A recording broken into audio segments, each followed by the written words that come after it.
Well, good morning to all of you Australians. Good evening to you guys over in the US. And hello and good night, late at night to you guys over in the UK and Europe.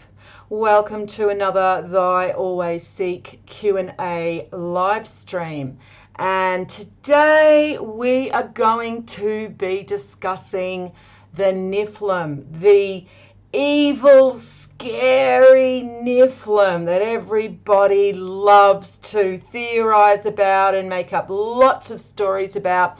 And literally every single one of the stories and interpretations of the Nephilim and the fallen angels and Lucifer is absolutely unequivocally incorrect. So today, using all of the different mythologies, the theologies, cross-culture theologies, because you know that's what a lot of people don't like to do either, look outside their own religious texts. And if you aren't going to look outside your own religious texts, then you know what, just don't even bother listening to this stream, because you are going to stay blind and ignorant. If we want to find answers, if we want to seek out knowledge, we can't be afraid of information. And we must look outside of our own personally favoured religious organisations, because that is only one path to the truth. And you need to basically look at all the paths to the truth, because that's how the knowledge was fragmented. That's why the knowledge is only for the worthy. Do you really think it's going to be that easy to just rock up to your church on a Sunday afternoon and listen to your clergy tell you what to believe? Because that's literally what all of these people who attend these, religions are doing. So, yes, I'm already off and ready to go. I'm on my soapbox, and this is because I just see so much ignorance out there, and these live streams are very much needed for those who want to walk the hermit's path, the narrow path. And so these live streams will never get thousands and thousands of viewers. It'll always only be to a very small section of society who literally want the truth for no other reason than want the truth. It's not because they're in fear. It's not because they have to continue on in the footsteps of their parents who attended a certain religion. It's not because they want to be a well-known guru in the New Age movement. It's because they only want to seek out answers. And if that's you, then you're in the right place, because that's exactly what we're going to do here. There is no other motivation other than finding the truth. And you will not find any donate button on my website, any patron account. I will not be pleading for you to, donate to my Patreon account so that you can access more material. Okay, there's no monetary gain for me at all. I profit in this not other than opening the minds of others and seeking out others who want to know the same answers that I know, or I want to know, because I don't know it all, guys, and I'm not here to tell you I do. There is so much that I still don't understand, and I still have to continue researching into. So all I can do in these streams is bring you my research and studies from the last decade or over decade, and show you how I've put together the different fragments and how the picture has become a lot clearer for me than it was 12 years ago. And if you are just starting your journey now or recently, then hopefully I've done a lot of the legwork for you. But that doesn't mean that you don't go out and take all of the information that I'm relaying here and go and actually confirm it yourself through other sources. You must do this as a seeker of knowledge. And if you don't do this, it will always just remain a belief.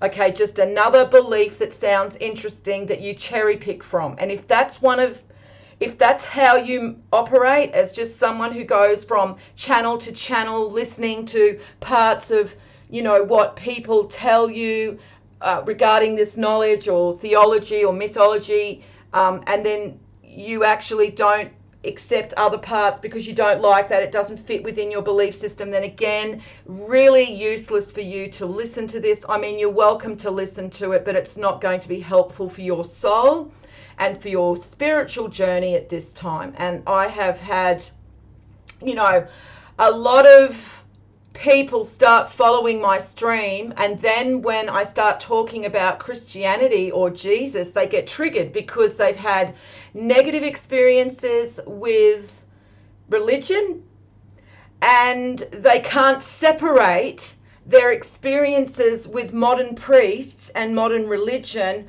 with the actual authentic teachings of the Christed.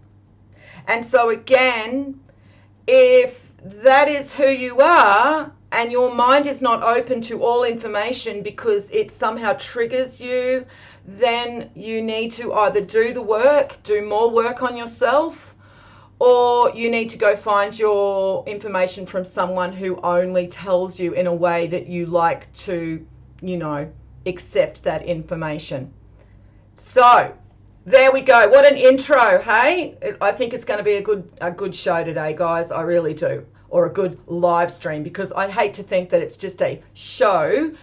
It's literally just a way for me to put out information rather than clogging up my channel with my observations and thoughts, as well as the mythology and the information regarding the divine race and the esoteric knowledge, because I really do like my channel to kind of keep it in its purest form of knowledge, so that when seekers come out to look for information, they're not having to sift through a lot of, you know, information that I am literally just talking about lots of different subjects and tangenting off into different areas, because it becomes white noise.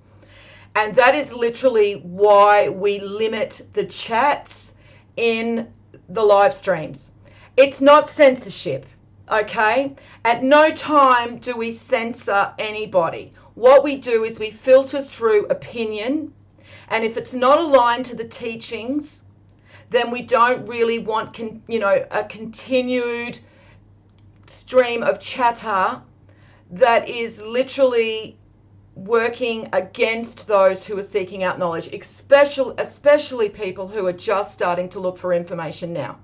Okay, because there is so much white noise out there. There is so much controlled opposition out there that people are so confused. And so this is why I say, over and over again, there is nothing that is going to give you a shortcut to understanding the truth of who you are as a divine being and who you are as a spiritual person having a material experience in these times. You must go and seek out the knowledge for yourself in the texts. And if you don't do that, then really, as I've said to others, what is your soul worth? And I'm not talking about monetary value, okay? I'm talking about what is your soul worth to you if you can't even spend a few hours a day going and looking up the knowledge in the texts that our ancient ancestors left for us. And I'm not talking the clergy, okay?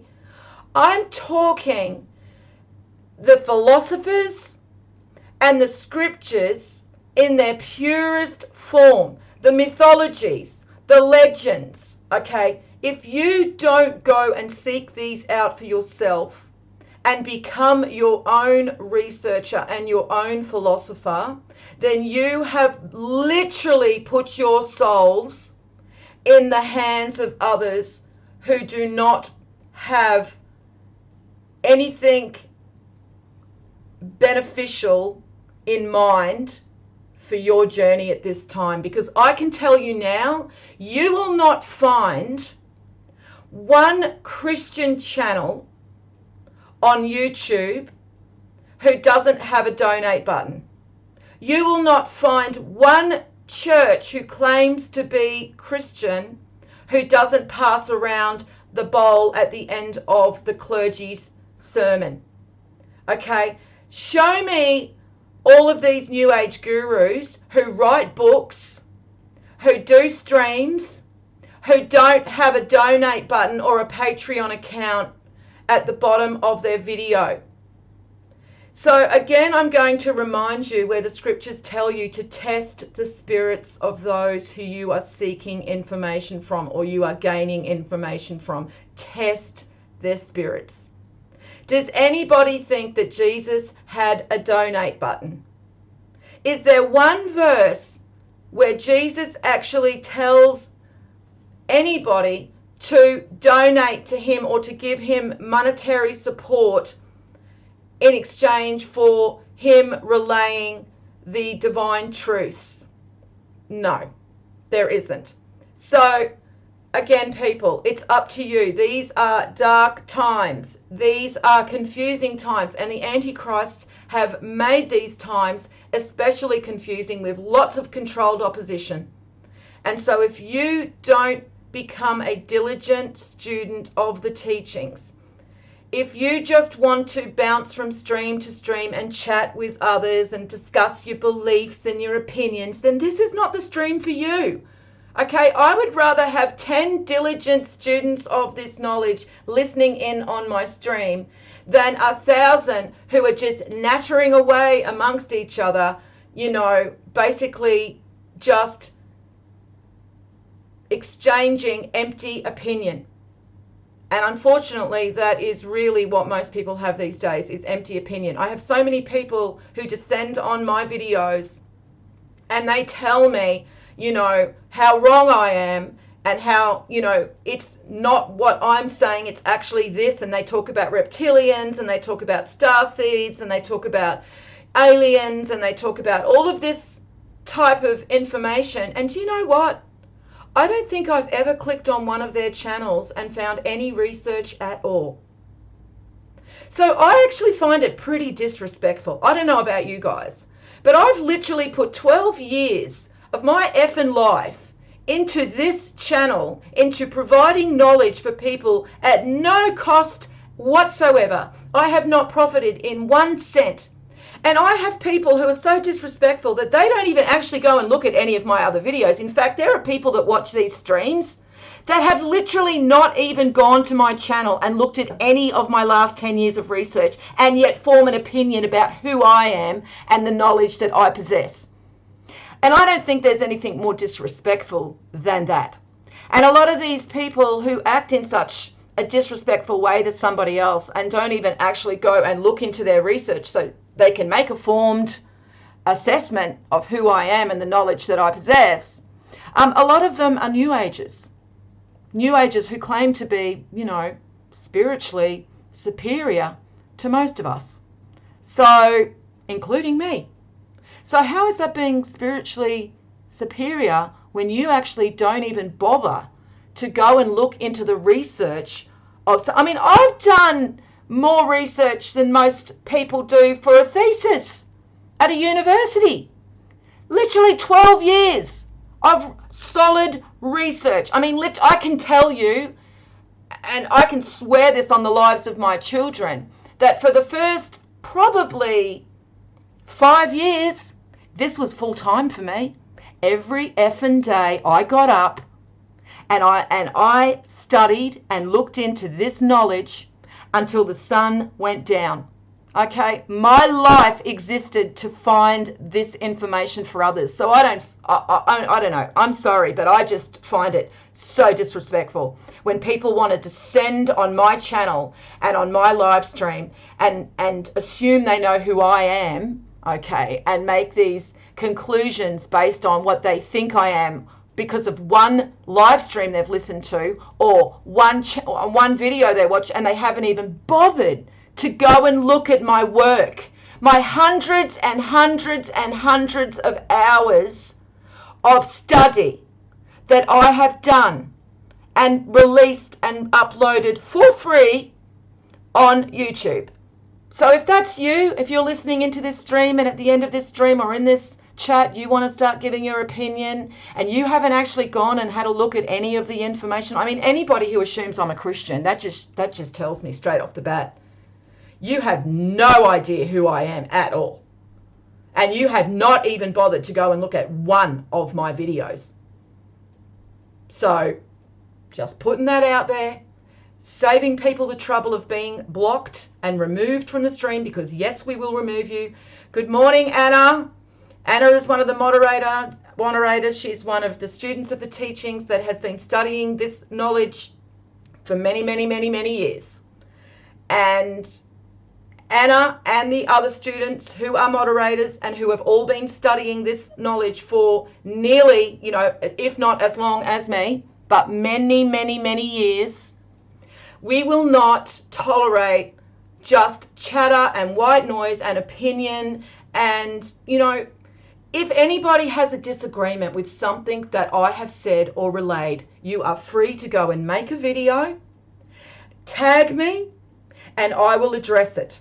But please don't just give me your opinion based on what you believe, because I'm not interested, and I will not allow you to trip up others because you want to relay your own beliefs because something that I've said in the knowledge that I've found, because none of this is my opinion, okay? It's actually what I'm relaying because I found it in the texts, right? In the actual scriptures and the ancient knowledge and the mythology and the symbolism, and I have cross-checked it over different sources. So if you're in disagreement with that, then you need to go and show why and bring forth new information so we can get to the bottom of the truth. Because it's not about who's right and who's wrong. It's not about fighting for superiority here.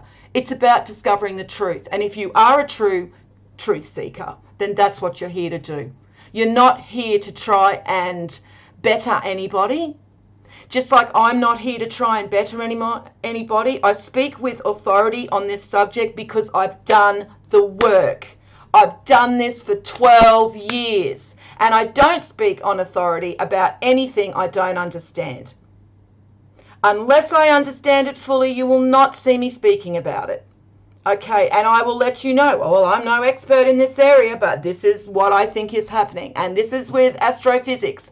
I'm no expert in astrophysics. I do know the basics. I have been observing solar weather, space weather for the last 12 years as well, since the last solar maximum.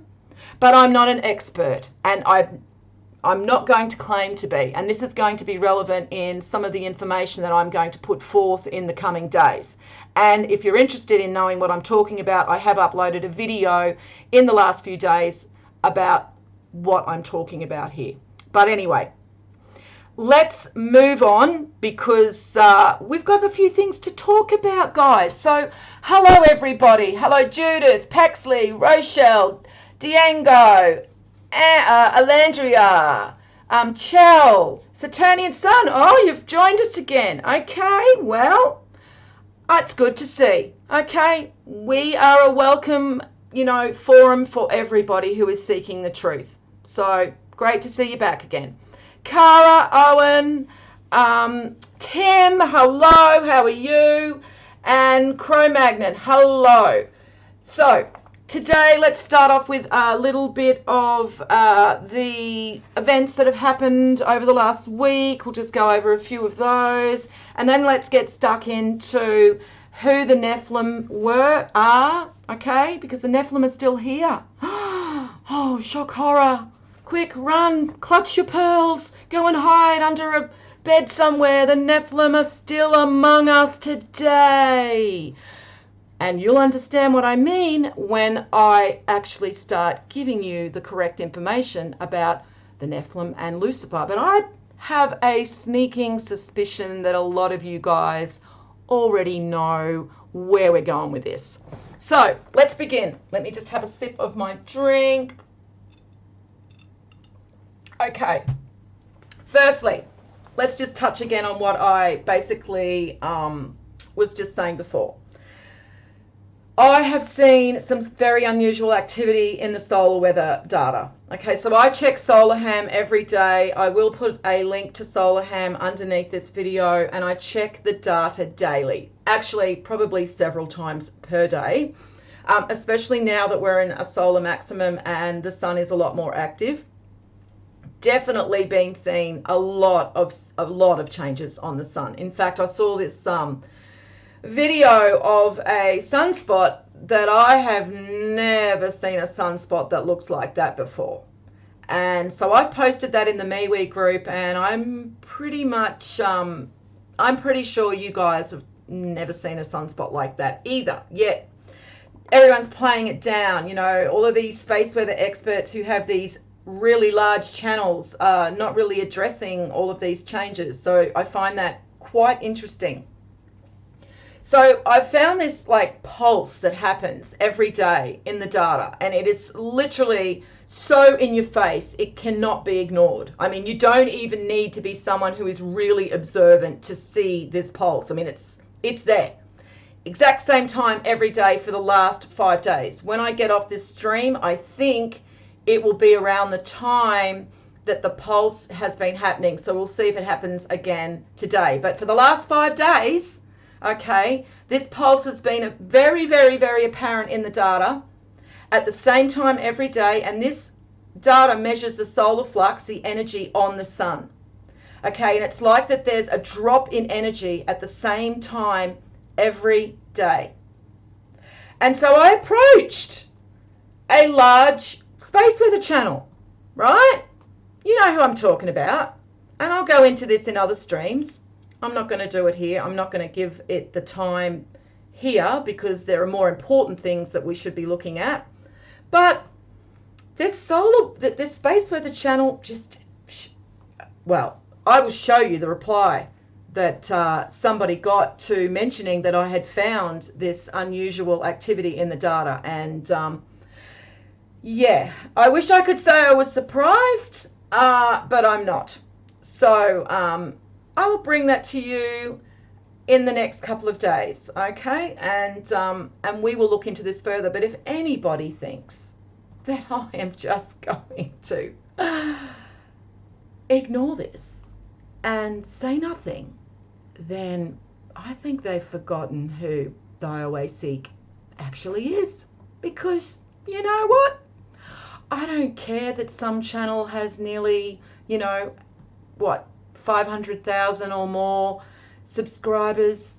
I don't care that some channel has a bunch of mindless acolytes that just basically hang on to their every word and actually never go and observe the data for themselves.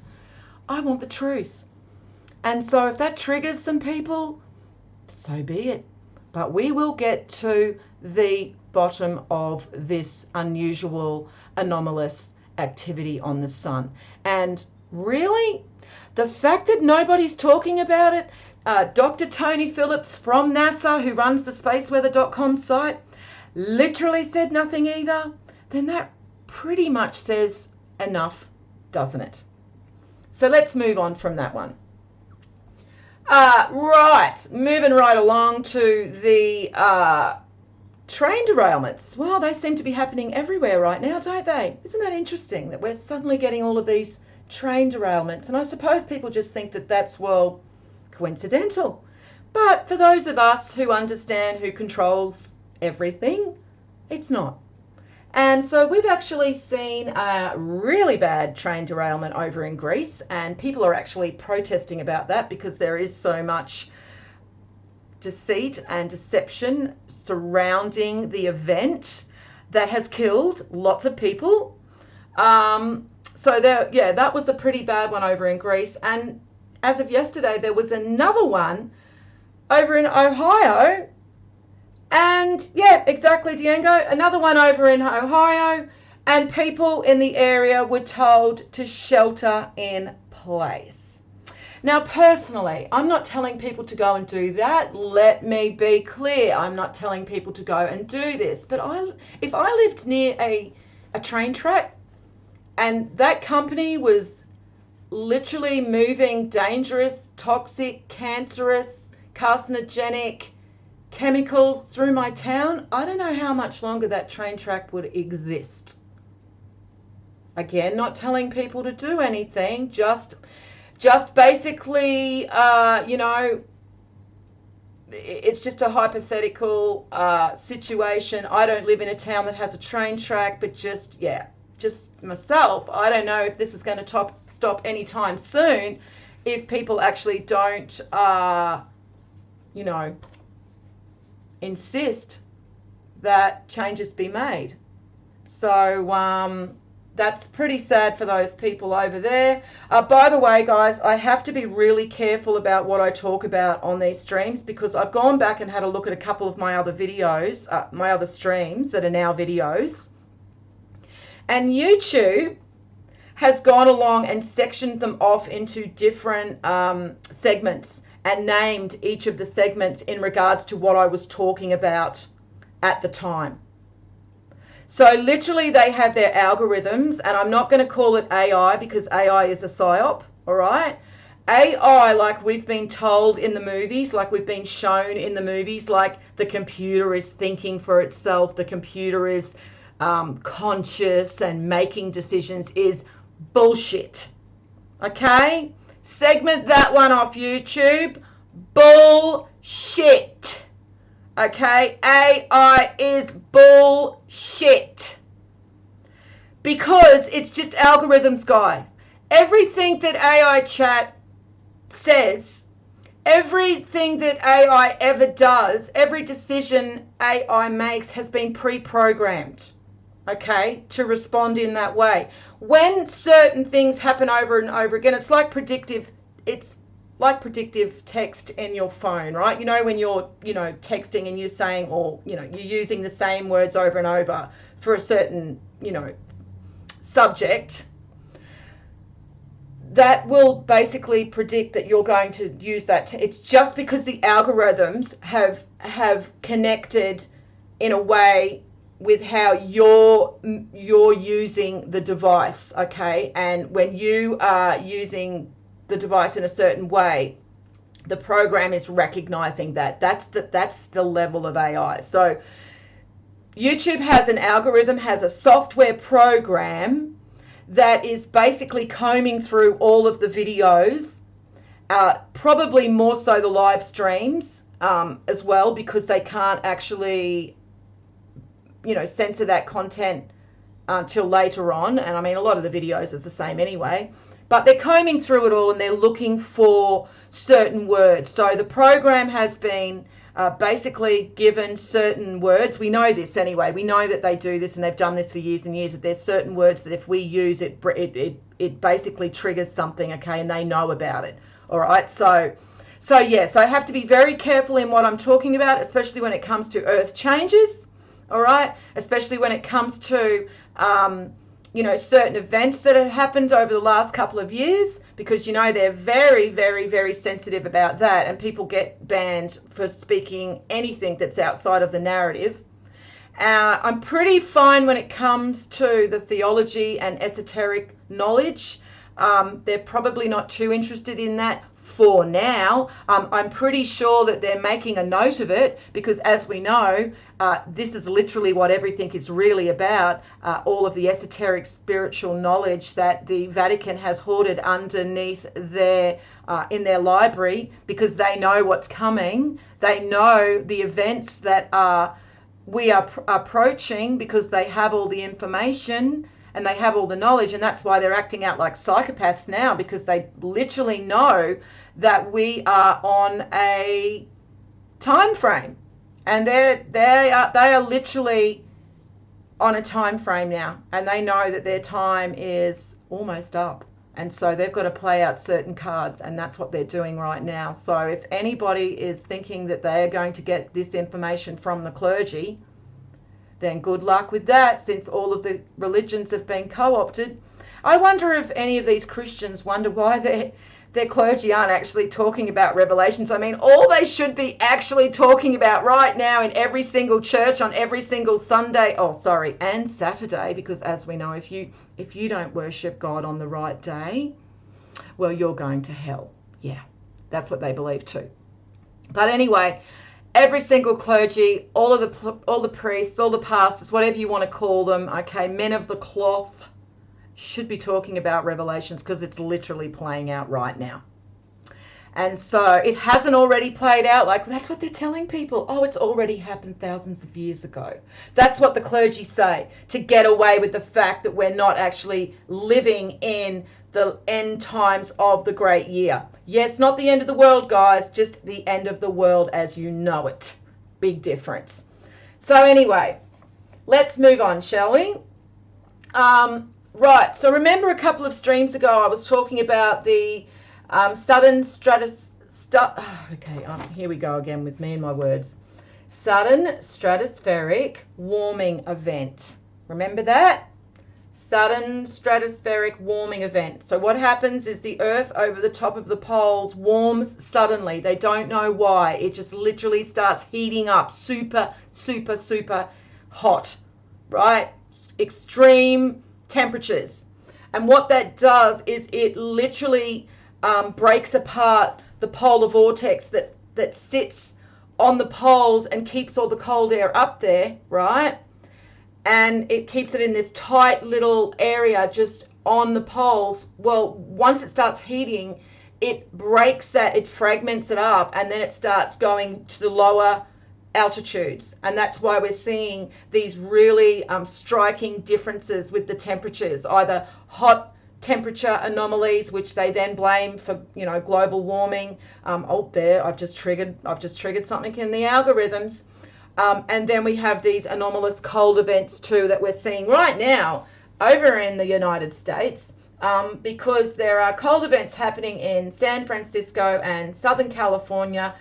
There's been a low anomalous record event happening in San Francisco that tied a cold record temperature from 1875. We've got San Bernardino, we've got snowstorms there that are leaving people trapped, and people literally writing "save us" in the snow so people can come and help them, because the snow drifts are so big they're trapped and they've got no food or medication or supplies. We've also got the Arizona desert covered in snow.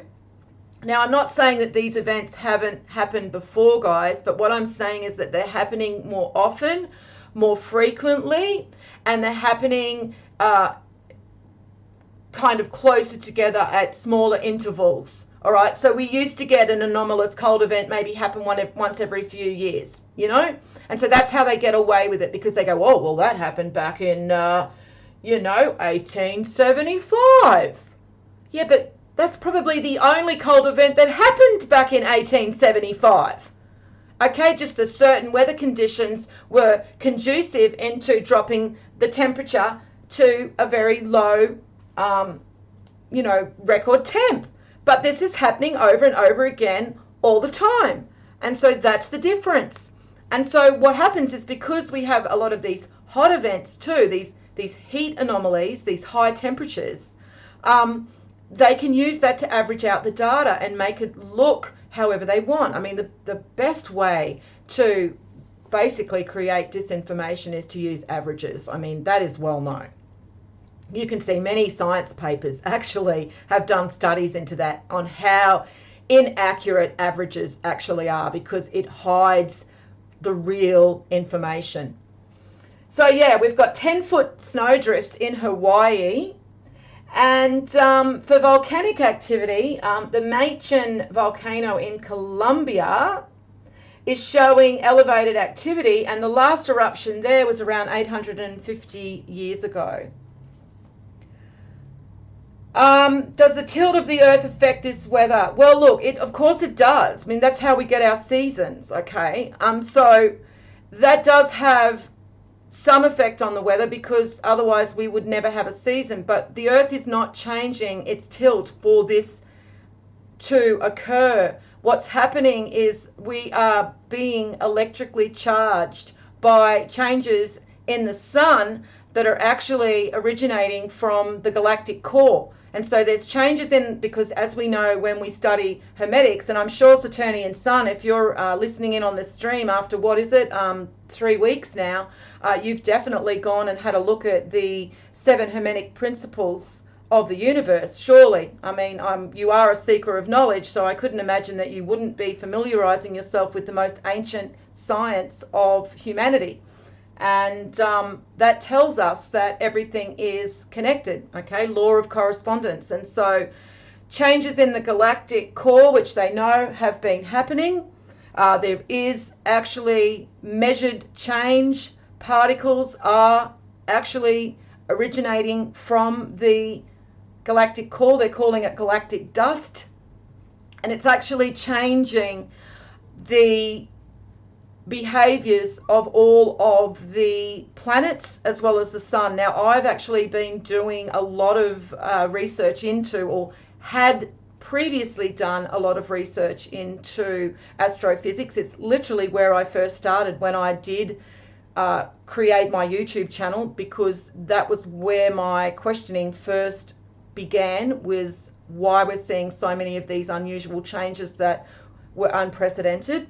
And I wasn't happy with the information that we were getting from our scientists, our experts, literally our establishment, paid, trained, and, you know, they are literally mouthpieces for the establishment. They weren't answering these questions. And so literally we were seeing back in 2012 at the last solar maximum that there were changes happening on the planets as well. So Mars was experiencing changes, Venus was experiencing changes, Jupiter was experiencing changes. There were changes, measured changes that were happening.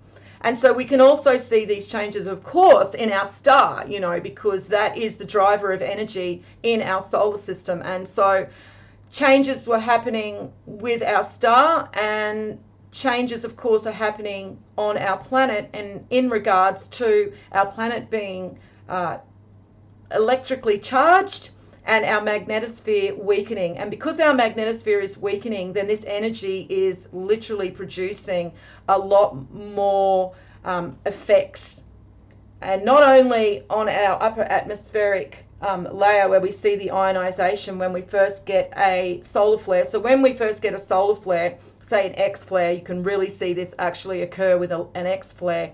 You'll see immediately, okay, this is how connected we are to the sun. You know how they always try and make out that it takes days for energy to get here? No, we are literally chained to the sun, like with an invisible chain. All right, just imagine that in your head, that there is a link between us and the sun that is a magnetic cable. That's probably a better way to look at it as, is a magnetic connection between us and the sun. And as soon as the sun, you know, there's a X flare, you'll see that the upper levels of our planet ionize, and you'll see them go in red. Like if you look at the data, it's like literally this big red spot over a certain area of the planet. And so what that is literally our planet being electrically charged at the top layers of our atmosphere.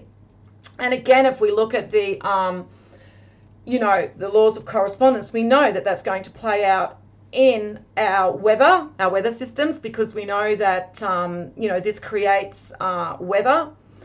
It's going to play out in how the jet stream behaves, because again, the jet stream is a driver of our weather too, is a major driver of our weather, and the jet stream has been weakening and changing.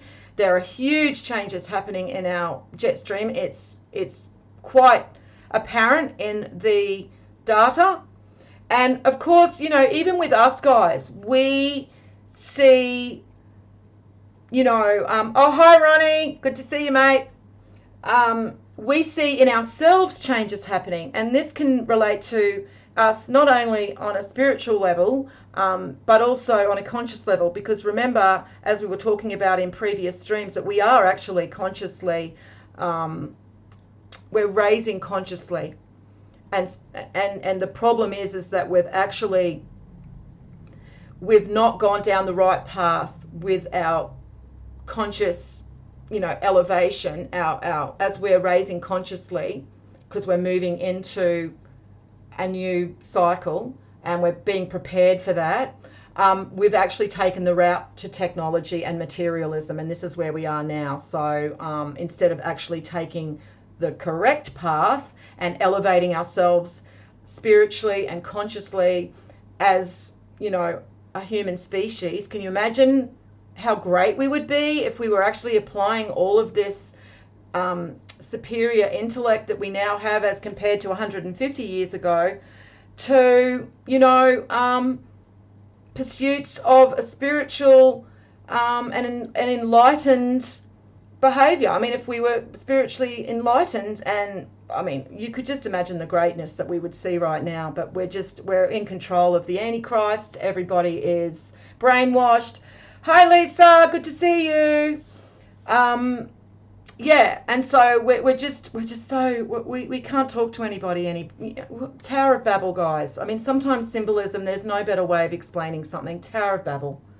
We don't know what each other's saying anymore. We can't understand each other. And, anybody that has, possession of the knowledge is just drowned out by the white noise and the brainwashing. And that is by design, and also because people just don't want to accept the truth, because the truth's not pretty to look at.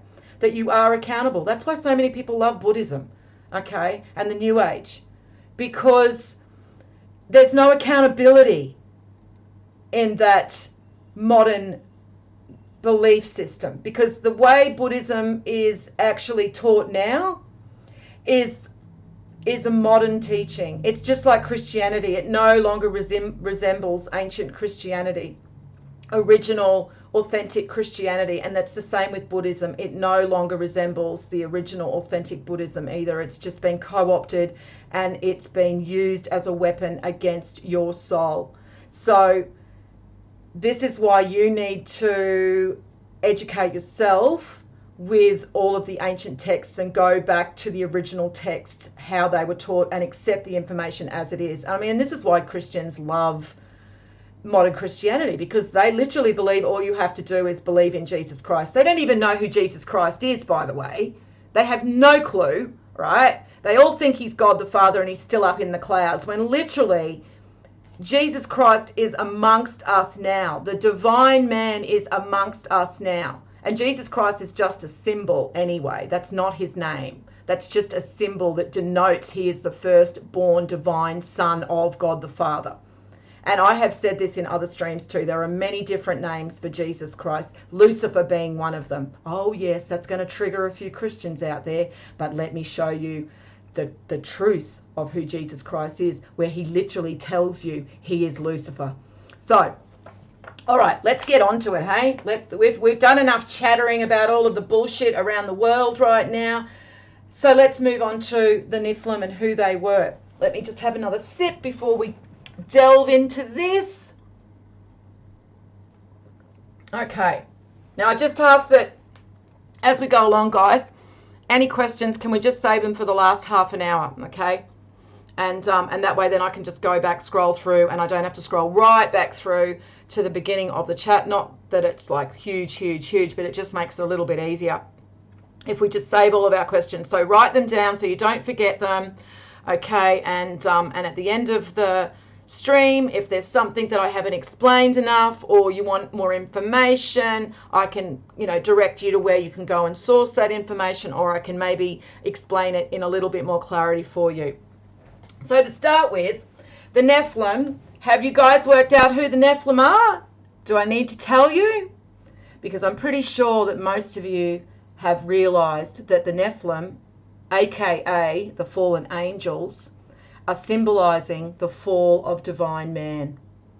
From the golden age, when he was a god or one of the gods, he was a divine man, he was virtuous, he was there to be a keeper of divine law and to uplift humanity, to teach them the ways of the divine, and his fall into materialism and matter, because we exist in a cycle. We exist in a great year. And we go from higher ages when the ether is very present on the physical plane to the lower ages, because the ether works like the tide. And again, we can apply the principle of rhythm from the 7 Hermetic principles. And the tide goes in and the tide goes out. And this is why you'll see in a lot of the esoteric symbolism that the ether is symbolized by water, okay? And that's because it behaves like water in a way that it moves in and out like the tide. And so when the tide comes in, okay, you will see that we are elevated. The divinity within mankind is known. We know who the divine are among mankind. The divine are literally the anchor of God the Father, God the All, the Creator, the Prime Creator on the material plane. And then through the divine, the mortal man is created. So it's like a link. And I have explained this further in previous streams. So if anybody is new and just hearing this for the first time, go and check out my previous streams, go and check out my other videos that explains the divine man and the creation of the divine man and mortal man and how that happens from highest to lowest. And basically it's called the Great Chain of Being. So the Nephilim are literally the fallen angels. I will have the 2 verses that they are mentioned in the Bible, and we can go into that a little bit further. But before I do that, I did want to just read you this from Platonius, okay? It's the 6 Aeneids of Platonius, and it just talks about how the divine man falls and how he loses contact with God the Father.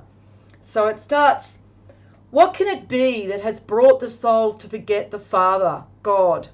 And though members of the divine and entirely of that world, to ignore at once themselves and it. The evil that has overtaken them has its source in self-will, in the entry into the spheres of process, and in the primal differentiation with the desire for self-ownership. They conceived a pleasure in this freedom and largely indulged their own motion. Thus, they were hurried down the wrong path, and in the end, drifting further and further, they came to lose even the thought of their origin in the divine. A child wrenched young from home and brought up during many years at a distance will fail knowledge of its father and of itself. The souls, in the same way, no longer discern either the divinity or their own nature. Ignorance of their rank brings self-deprecation. They misplace their respect, honouring everything more than themselves. All their awe and admiration is for the alien, and clinging to this, they have broken apart as far as a soul may, and they make light of what they have deserted. Their regard for the mundane and their disregard of themselves bring about their utter ignoring of the divine. So that pretty much sums it up.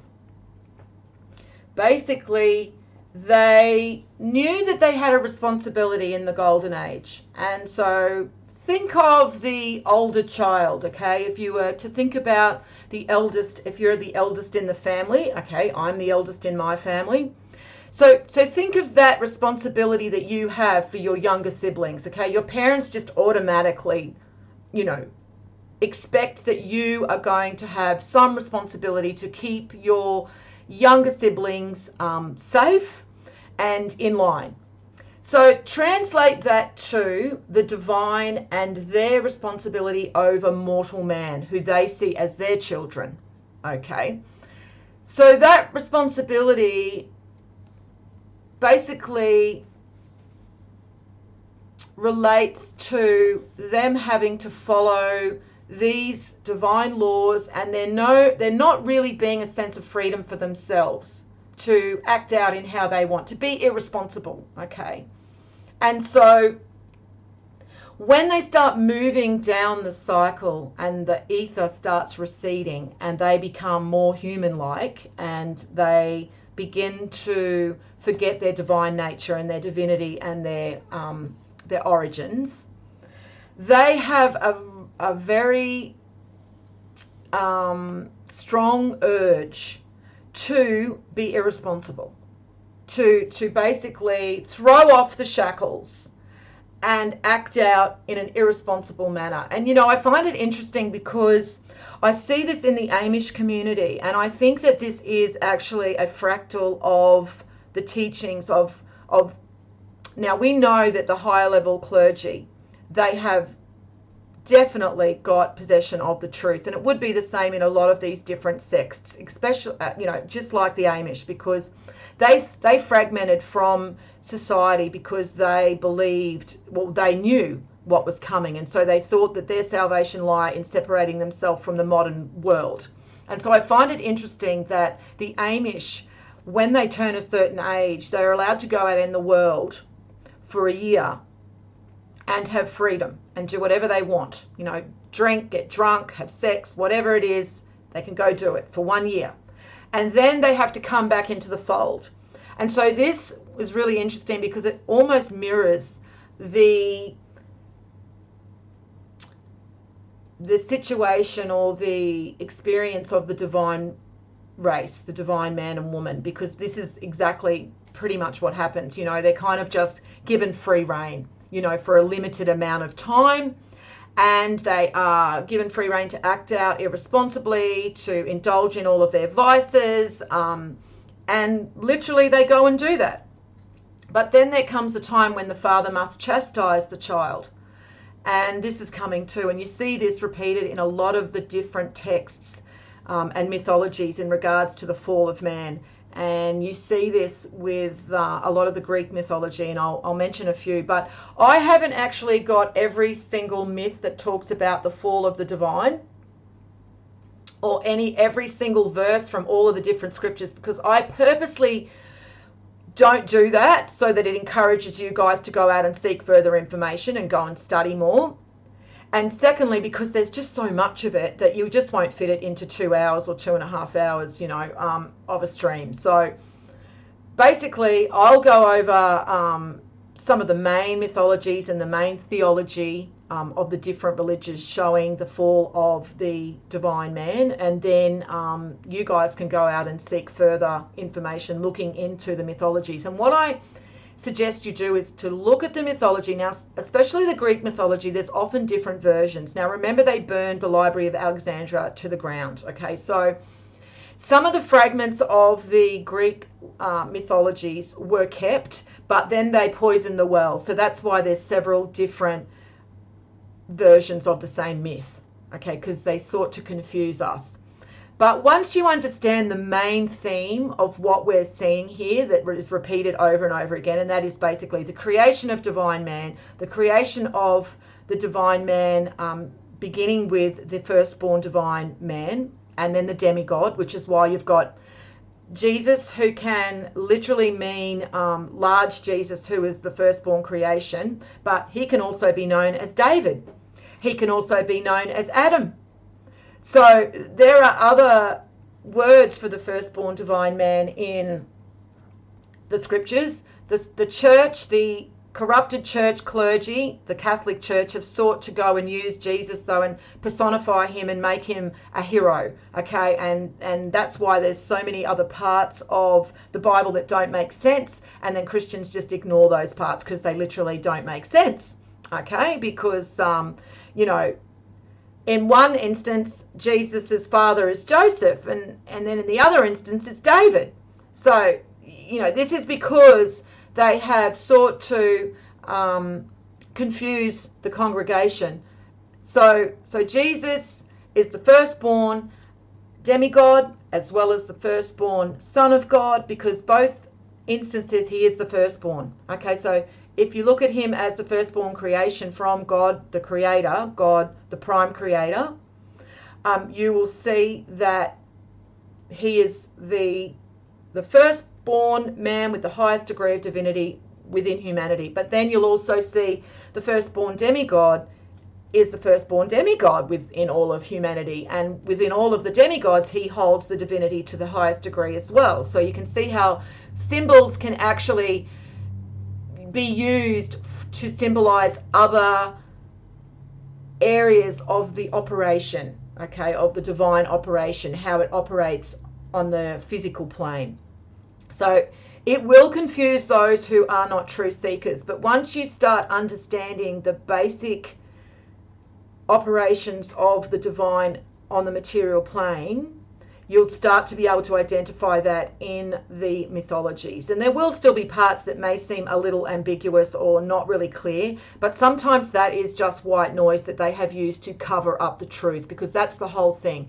The truth is occulted, not because they were being negative about it and just possessing knowledge, and they didn't want anybody else to have it. Well, that's literally what the antichrists are doing today. But it was occulted by our ancient ancestors and the divine, because they only wanted those who were worthy of the knowledge to find the knowledge. And to be worthy of the knowledge, you have to remove the fear of information. And so all of those people who are turning up to church every Sunday and praising Jesus and worshipping Jesus and statues of Jesus. And I literally had one telling me that even though they hold a rosary in their hand with a little statue of Jesus on the cross, that's not actually idol worshipping, even though they literally pray with it in their hand, and they're praying to Jesus, who they think is God the Father. I mean, they're literally engaging in idol worship, and they refuse to identify their own behavior because they're so fearful that if they don't believe what the clergy have told them, literally their clergy have become their gods. Literally, they have placed their salvation into their clergy's hands instead of their own intellect, which is God gifted. God gifted them the intellect, and they refuse to use it. And so their weakness and their lack of character, their lack of spine, their cowardice will not be rewarded. So if you want to be a true seeker, you need to go and seek out the knowledge. And that goes beyond just listening to my stream. That means taking your intellect, taking your soul into your own hands, your mind into your own hands and power. Take your power back and go and use that to understand who you are as a divine being, because there is divinity within each of us to a different degree. None of us know right now, who we are in relation to the degree of divinity within us, but we all do have divinity within us, and we can all be Christ-like. We can all attain God, to be God-like. We can't be gods, we can't be divine if we don't have that degree of divinity within us, because that is an operational part of the universal design. But we do have that within us to emulate that behavior and become Christ-like or God-like or Buddha-like. It's like people think they can become a Buddha, and they can't. They can become like Buddha. The texts never say you can become Buddha. They say you can become Buddha-like, you can become like Buddha. And that all is to do with enlightenment. And that's the real meaning of enlightenment. When you are enlightened, it's not about meditating on your third eye and suddenly mind blown. You are suddenly enlightened.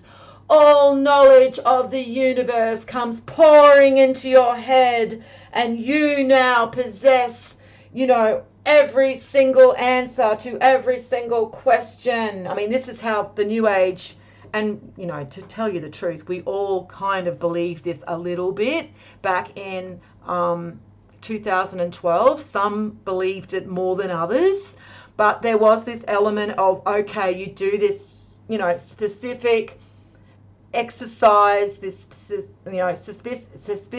freaking hell, me and words, I tell ya. That was me slapping myself across the face because I can't get this word out. Specific. There it is.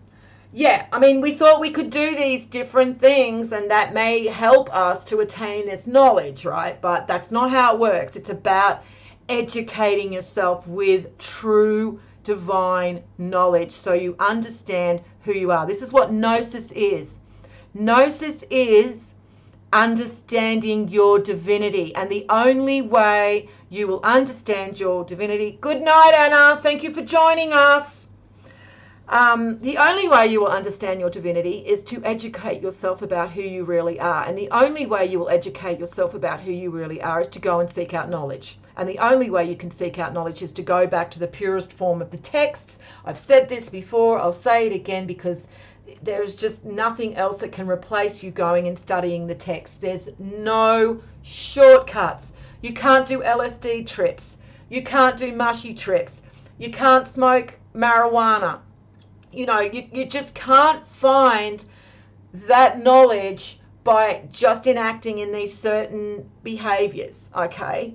Does having a mushy trip allow you to understand the knowledge that you've already gained because you read the text a little better? Maybe. I'm not saying it doesn't. I'm not against the use of psychedelics. I'm not against the use of marijuana. But what I'm saying is if you're replacing seeking out knowledge and studying the knowledge with that, then you're just never going to get what you're looking for. You're not going to actually ever understand about who you really are. As I've always said, stupid in, stupid out. If you go into a trip stupid and ignorant of who you are, you're going to come out of that trip stupid and ignorant of who you really are. Yeah, you might have had some really wild experiences. You might have had some really, wild visions and the whole thing, but you still probably don't know that you've got a divine fragment within you. Sorry, guys. You still don't know who you really are. You still don't know what the Christ is. You still don't know what Jesus represents. So these are what you need to study to understand these different subjects in a way that makes it knowledge for you, because knowledge is knowing. Okay, now I'm not one to go and play around with words, and I noticed a lot of these new ages and these alternative voices who study the esoteric knowledge get lost in this word play, because a word sounds like something that it means that, and it's just another wide path. Do not go down that path. If you're interested in the meanings of words, etymology, go back to etymology and the original meanings of the words, normally in Latin, normally in Hebrew, or something of where that word originated and why that word originated. But when people start using different words and putting them together to make different meanings, they can just create any story they want. And so this is another trap, another snare for those who are seeking out knowledge. Don't get caught in it. There's no shortcuts, guys. There really isn't. Okay, you have to go and do the work. You have to go and study the texts. All right, and you have to basically make this something that is a very important part of your life, not just something that you do for a half an hour every night when you get home from work. Okay, now I know that our time is limited, especially when we have to slave away. We all do. We're all trapped in this matrix in the way that they've designed it at the moment. But if you dedicate yourself to this knowledge, to studying it when you can, and then applying it to your life. So as I said, when I read out these quotes and these teachings from the ancients, apply the symbols that you now know the meanings of. You now know about the divine race. You should be able to go and read other mythologies now and start to identify the reoccurring themes and what they actually mean without having to listen to some New Age author or to some expert that has been trained in the establishment universities tell you what they believe, because you've been brainwashed into thinking that they're smarter than you when they're not. Okay, they're not smarter than you. You have an intellect. Use the intellect. Understanding this knowledge does not take a PhD. It's literally just identifying symbols and their meanings and applying them to the mythologies and the theology. That's all it is. And a lot of the theology and a lot of the mythology is over-explanation as a way to occult the main truths, okay, the main themes that you will see reoccurring over and over again. All right, so let's go to the two different Bible verses where the Nephilim are mentioned, right? So the first one is in Numbers 13, and it says, "So they brought the children of Israel a bad report of the land, and they had spied out." Now, people think that this is talking about the children of Israel are the ones that went and found the Nephilim, but it's not, okay? Because it tells you that those who had spied out the Nephilim brought the reports of the bad behavior back to the children of Israel, the tribes of Israel, okay? Now, the tribes of Israel, we know, are symbolic for the divine races, okay? And we can see that in all the symbolism, all right? And which is why on the loop that I'm playing with all of these different artworks and symbols, you can see that I have put the 4 creatures, the 4 evangelists, and the tribes of Israel, because they're all connected. I mean, the symbols literally tell you that they're all connected, because they're all symbols relating to the divine race. So the Nephilim in Numbers straight away connects Nephilim to the children of Israel, right? And it's like they are looking at themselves acting out and basically, as I said, falling, because they are falling into materialism and matter and vice. And this is why they have basically, taken the mortal women, because, again, it's not giants taking mortal women and raping them and seducing them, right? This is how they try and make out what the Nephilim are. If you actually understand the symbolism and you read the verses, what it is when they say giants. Now, it is related in some of the mythologies, and I do believe in some of the symbolism that dates back to ancient Egypt, that the gods are of a larger stature, as in height, physical height, than mortals. They are larger.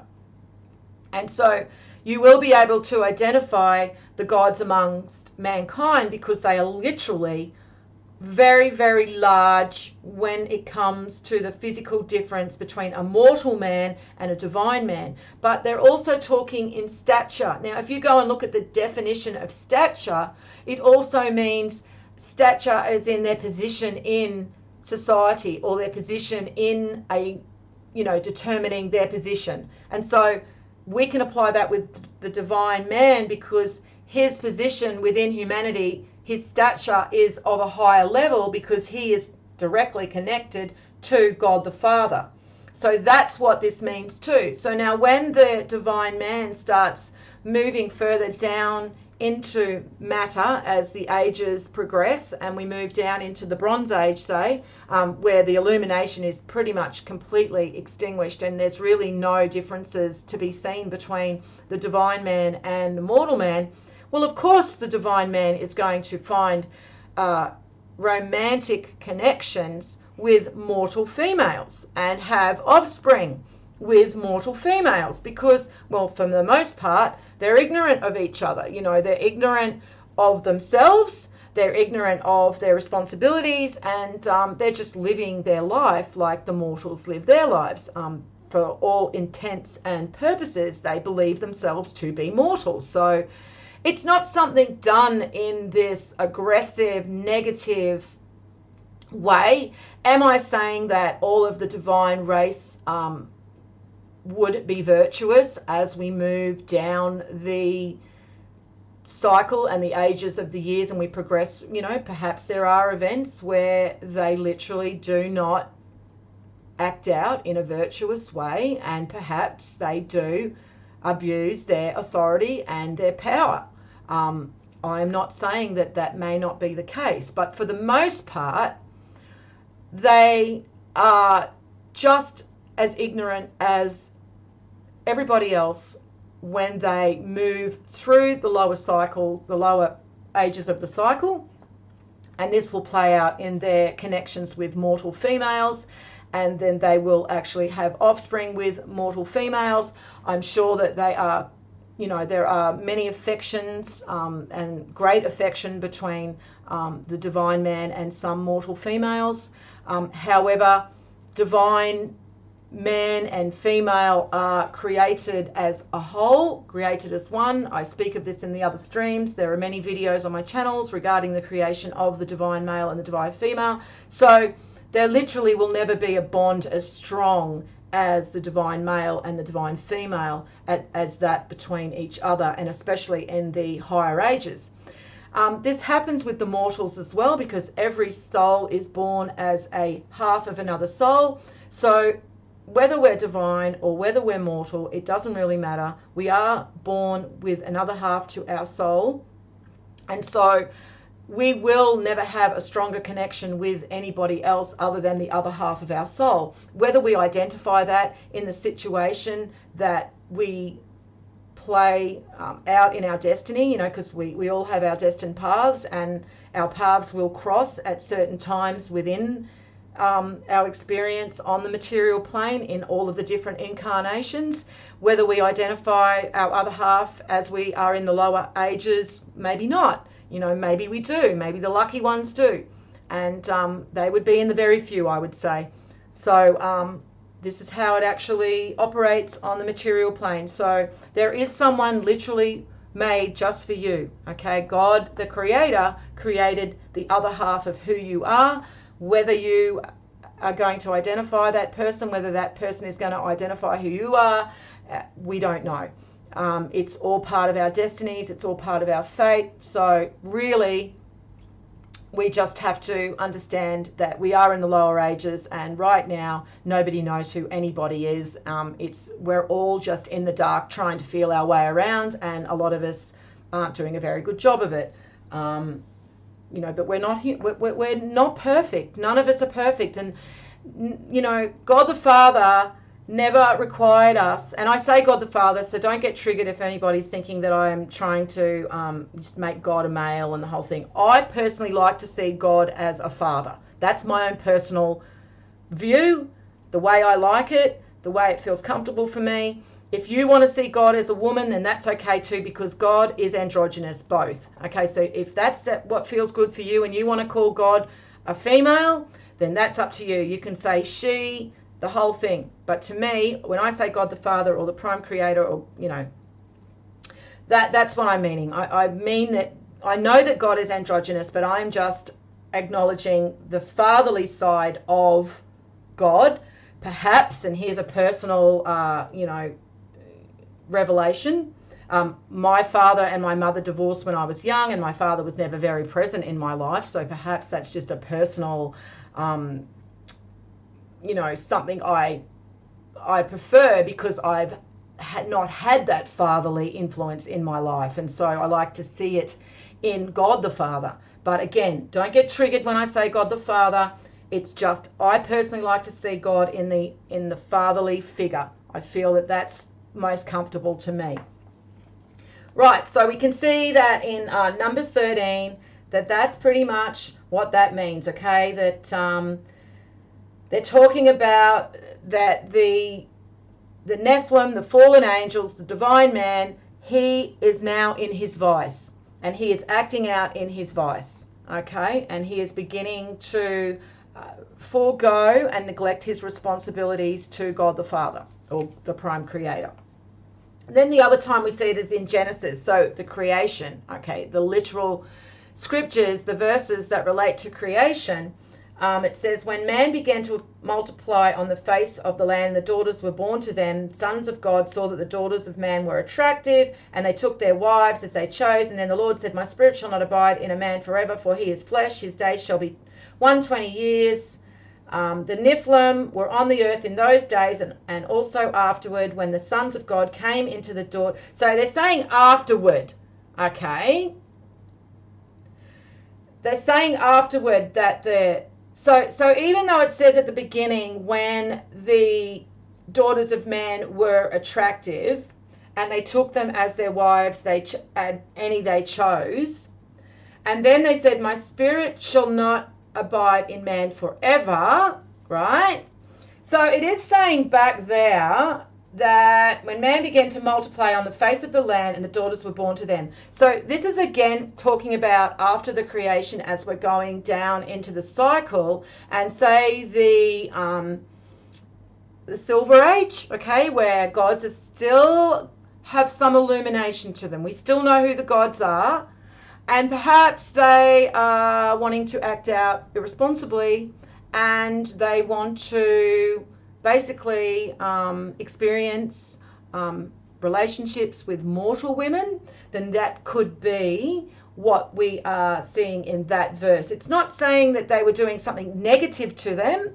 And, they said they saw that the daughters of man were attractive, and they took them as their wives as they chose. So again, as their wives. So they're not just saying they take them and they use them. They're literally saying they form a bond with them, and they have, offspring and wives. But then it says, this is the interesting part, my spirit shall not abide in man forever. So that means not the spirit, this is a mistranslation, my spirit shall not abide in a man forever. It means that the Christ within the divine man will not always be apparent, okay, forever.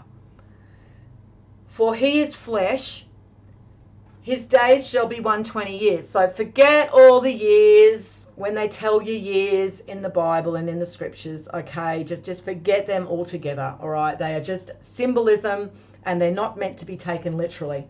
But so in the days of the lower ages, okay, as we start moving towards the lower ages, the incarnations of the divine man and woman, the physical incarnations, shorten.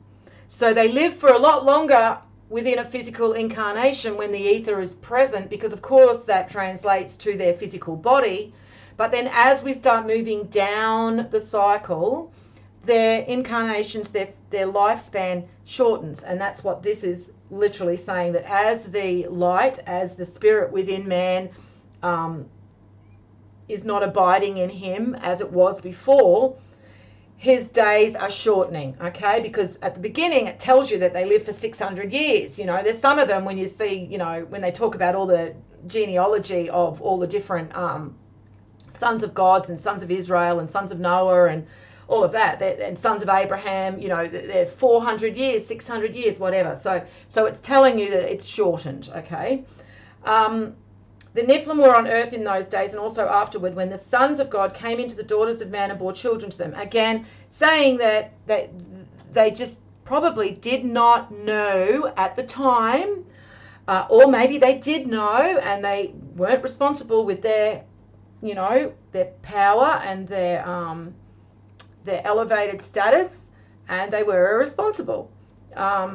Is that something that is completely negative? Well, I don't know. I mean, everyone at the end of the day, even the gods, are human as well. Okay, they are part human. They are not only the gods, you know, as in they have the portion of divinity within them to such a high degree, but they are sheathed in a mortal coil, and so they still do have physical urges, and they are just as ready to go and able to go into vice as any other mortal man.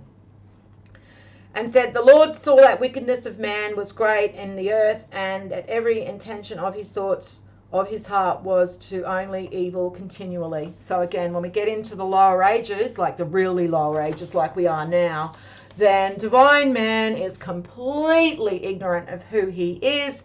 And, you know, he could be really in his vice right now. He could be doing some really negative activities and behaviors because he is completely ignorant to who he is, and he is suppressing himself and not acknowledging his spiritual side, and it's buried deep, deep, deep within matter. It probably gets a little bit more difficult for him as we move into these times of heightened consciousness, because we are actually starting to awaken, and that is consciously and spiritually. So I would say that the divine man and woman, I mean, you know, it's not just divine man that is acting out in his vice, it's divine woman who's also acting out in her vices as well. And I would say that they would feel stirrings of something not being right, or some events in their life that are pushing them towards questioning the spiritual aspects of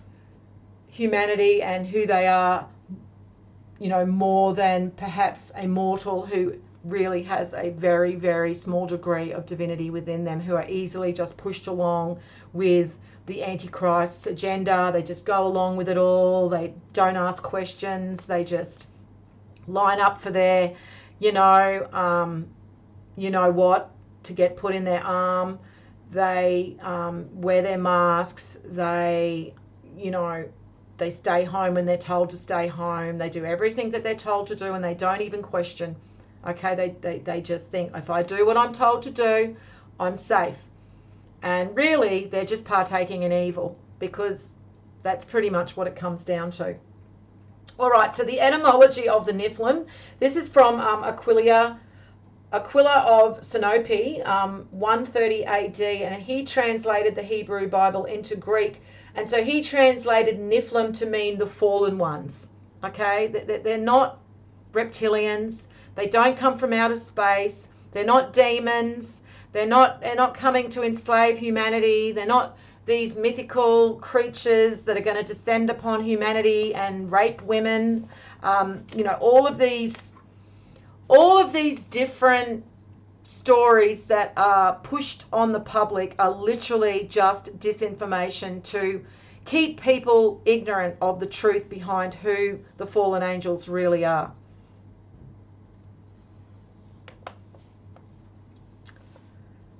The Essene were the first occulted group protecting the powers of nature for righteous man, who are the Druids.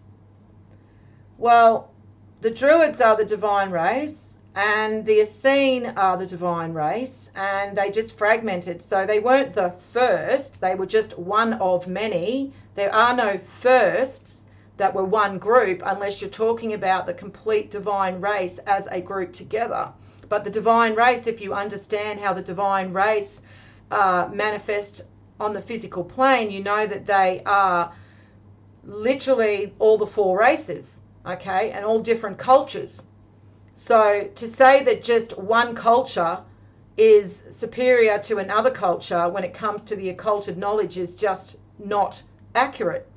So you have to stop looking at it in that way. The divine race were all created together at the beginning of the cycle of the great year.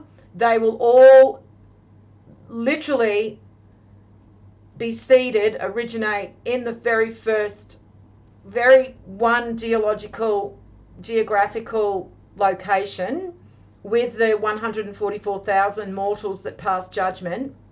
And then from there they will go and stake out their kingdoms, okay? And according to their races, they will relay the knowledge in the way that their race translates and expresses that divine knowledge. That's why we see the same knowledge expressed differently. It's not different gods or a different God. Allah isn't different to the Christian God. It's the same God. Vishnu isn't different to the Christian God. It's the same God. The Norse god Odin isn't different to the Christian God. It's the same God.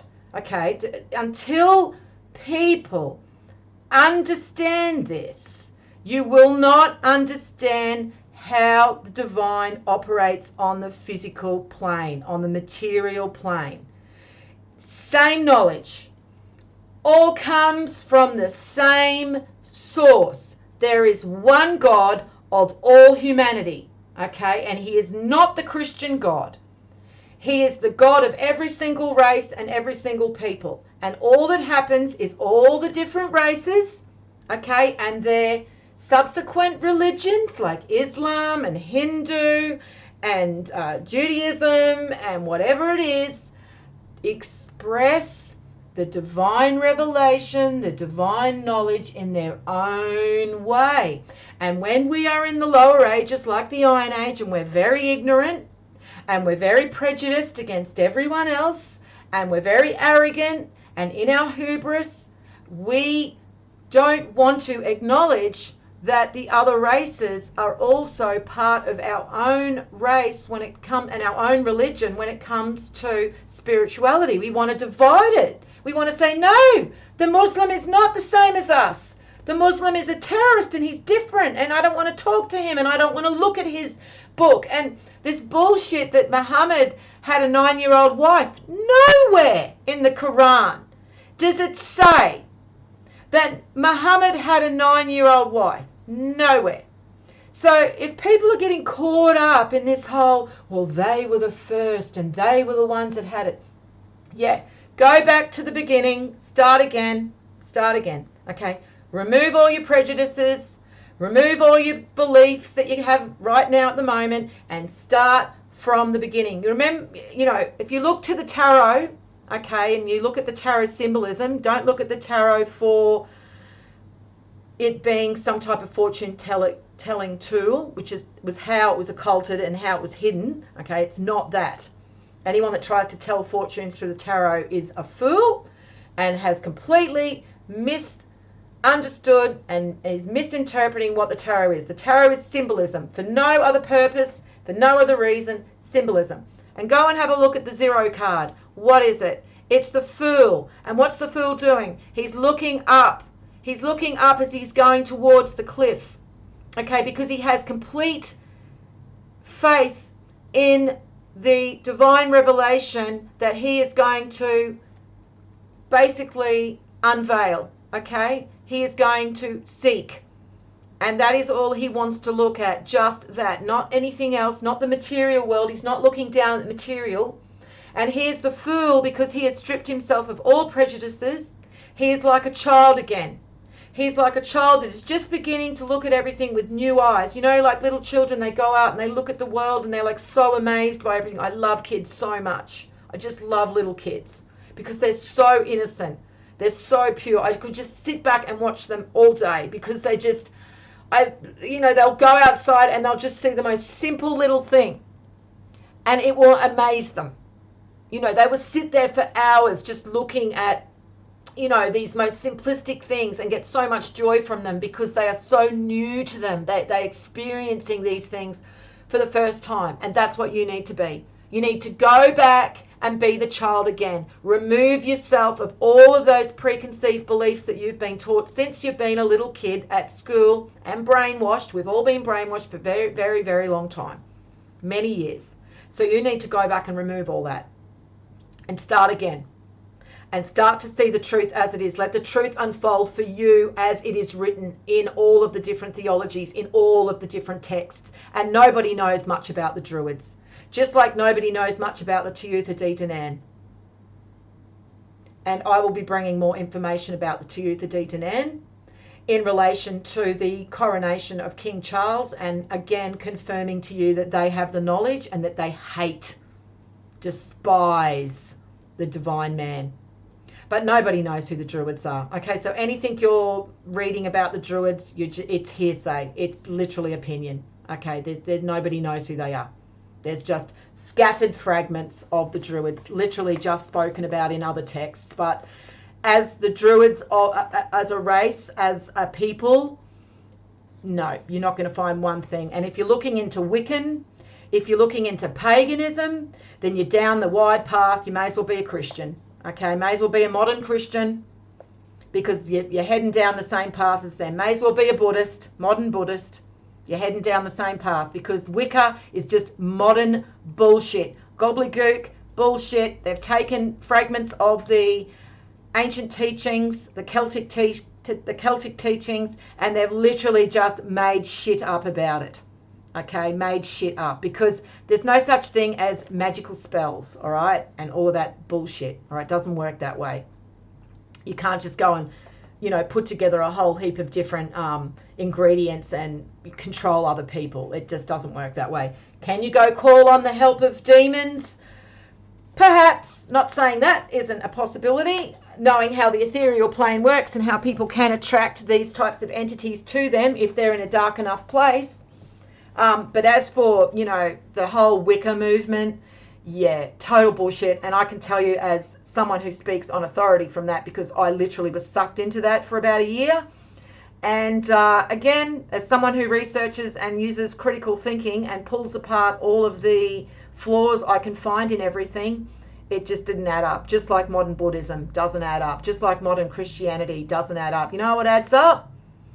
All of the information when you go look for it and you go culture to culture and you go look at Hermetic science and then you weigh and measure it against Hermetic science, that's what weighs up because I cannot find fault in this knowledge because it keeps confirming itself over and over and over again. Okay, Stephen's Cross. So you probably only have just discovered my stream today. So before you ask me what books I've read, I suggest you go and spend at least a week on all of the 12 years of research that I have provided for you on my channel. And that will show you all of the books I have read. That will show you all of the scriptures I have studied, all of the ancient texts that I have studied and literally then provided my research for you over the last 12 years, okay? The whole feminine masculine thing, okay? There's a female and a male, all right? There's no feminine and masculine. It's female, you're a female, or you're a male. And you're not both, all right? And your brain isn't both either, all right? That was a lot of the New Age information being circulated in 2012 about how the feminine and the masculine, the yin and yang, actually translated only to your brain. It does in some way. There is a feminine and a masculine part of all of us because we hold a small part of the other soul that we were created with. Me being a female, so I hold a small part of the male soul, my male twin soul within me, and the male of my other half holds a small part of me within him. Okay, so that's how that works. And the male and female brain literally works differently based on, no, it's not energy. Admins, he gets one more chance. It's not energy. He hasn't looked at any of my research. I can tell he hasn't looked at my research. He's just descended on this stream. He's just come here with his own opinions that he has listened to from the New Age. It's not energy. There's no such thing as masculine and feminine energy. Stephen, where were you back in 2012, mate? Because if you were back there listening to that and you still haven't got it now, yeah, can you remove him, please, Ronnie? He's just white noise. He's just taking up too much of my attention, and we've got too much important information here, and I'm not interested in his New Age beliefs. I am sure that there are plenty of channels out there for Stephen's Cross to go and give his opinion on, and I'm sure that he will basically be able to find many other New Agers who are very happy to discuss opinions with Stephen's Cross. You can swap your beliefs with each other, and you can go and entertain each other's beliefs in this male-female energy. It's a load of bullshit, okay? Go and look at the Bina and the Chokmah of the human psyche, okay? And even the Hermetic principle of gender. And you will see that the female brain literally works differently than the male brain. The male brain holds wisdom, okay, and has a way of identifying the situation, the experience, in a way that is very different to the female, who has understanding and can explain and strategize differently. And you'll see Kabbalah, actually, there's a lot of information in Kabbalah that describes how the different minds of the male and female work with each other. And that's how we were created. Right. So let us continue on now that we've been distracted by a New Ager who has found my stream. No doubt a lot of them will find this stream because of the Nephilim. They all get attracted to the word Lucifer and Nephilim and anything like that because it's all like, it's curious and exciting, and it's, dark, and it's weird and mystery and mysterious. Yeah. All right. Well, these people aren't very smart. They pretty much can't see any further than their nose, unfortunately. And if you were around in 2012 and you were sucked into this whole male-female thing, and you still haven't actually found more information to clarify what this all means, then seriously, what have you been doing for the last decade? Right, so then we go on. Now, this is really interesting, right? And look, there was a researcher that was around many, many years ago, and you guys know who I'm talking about. And when I found this, I thought, I really wish that he was still around, because I would love to share this with him, because this pretty much confirmed all of his research. And his research is pretty much where I started as well, to start looking into a more spiritual aspect of things. Because as I said, I started with the astrophysics side of things and the earth changes, and then that kind of pushed me towards looking at the spiritual origination of where everything was, kind of everything originates in the spiritual, and eventually when you're studying into the physical, it will bring you back to the spiritual. And this researcher helped me a lot with Hermetics and a lot in identifying the Gnostic texts and other information that helped me with my own research, and especially with the mystery teachings of ancient Egypt and his ability to see patterns and pattern recognition. But anyway, this is from the Aramaic culture, and it said the term Niphilim, okay, and it's spelled Niyphelah, Niphilim, refers to the constellation of Orion, and Nephilim to the offspring of Orion in mythology. So the Nephilim and the offspring of Orion is literally what Nephilim means. You know, like, that just blew my mind when I saw that, because that pretty much confirms everything that this researcher was literally finding back in 2012.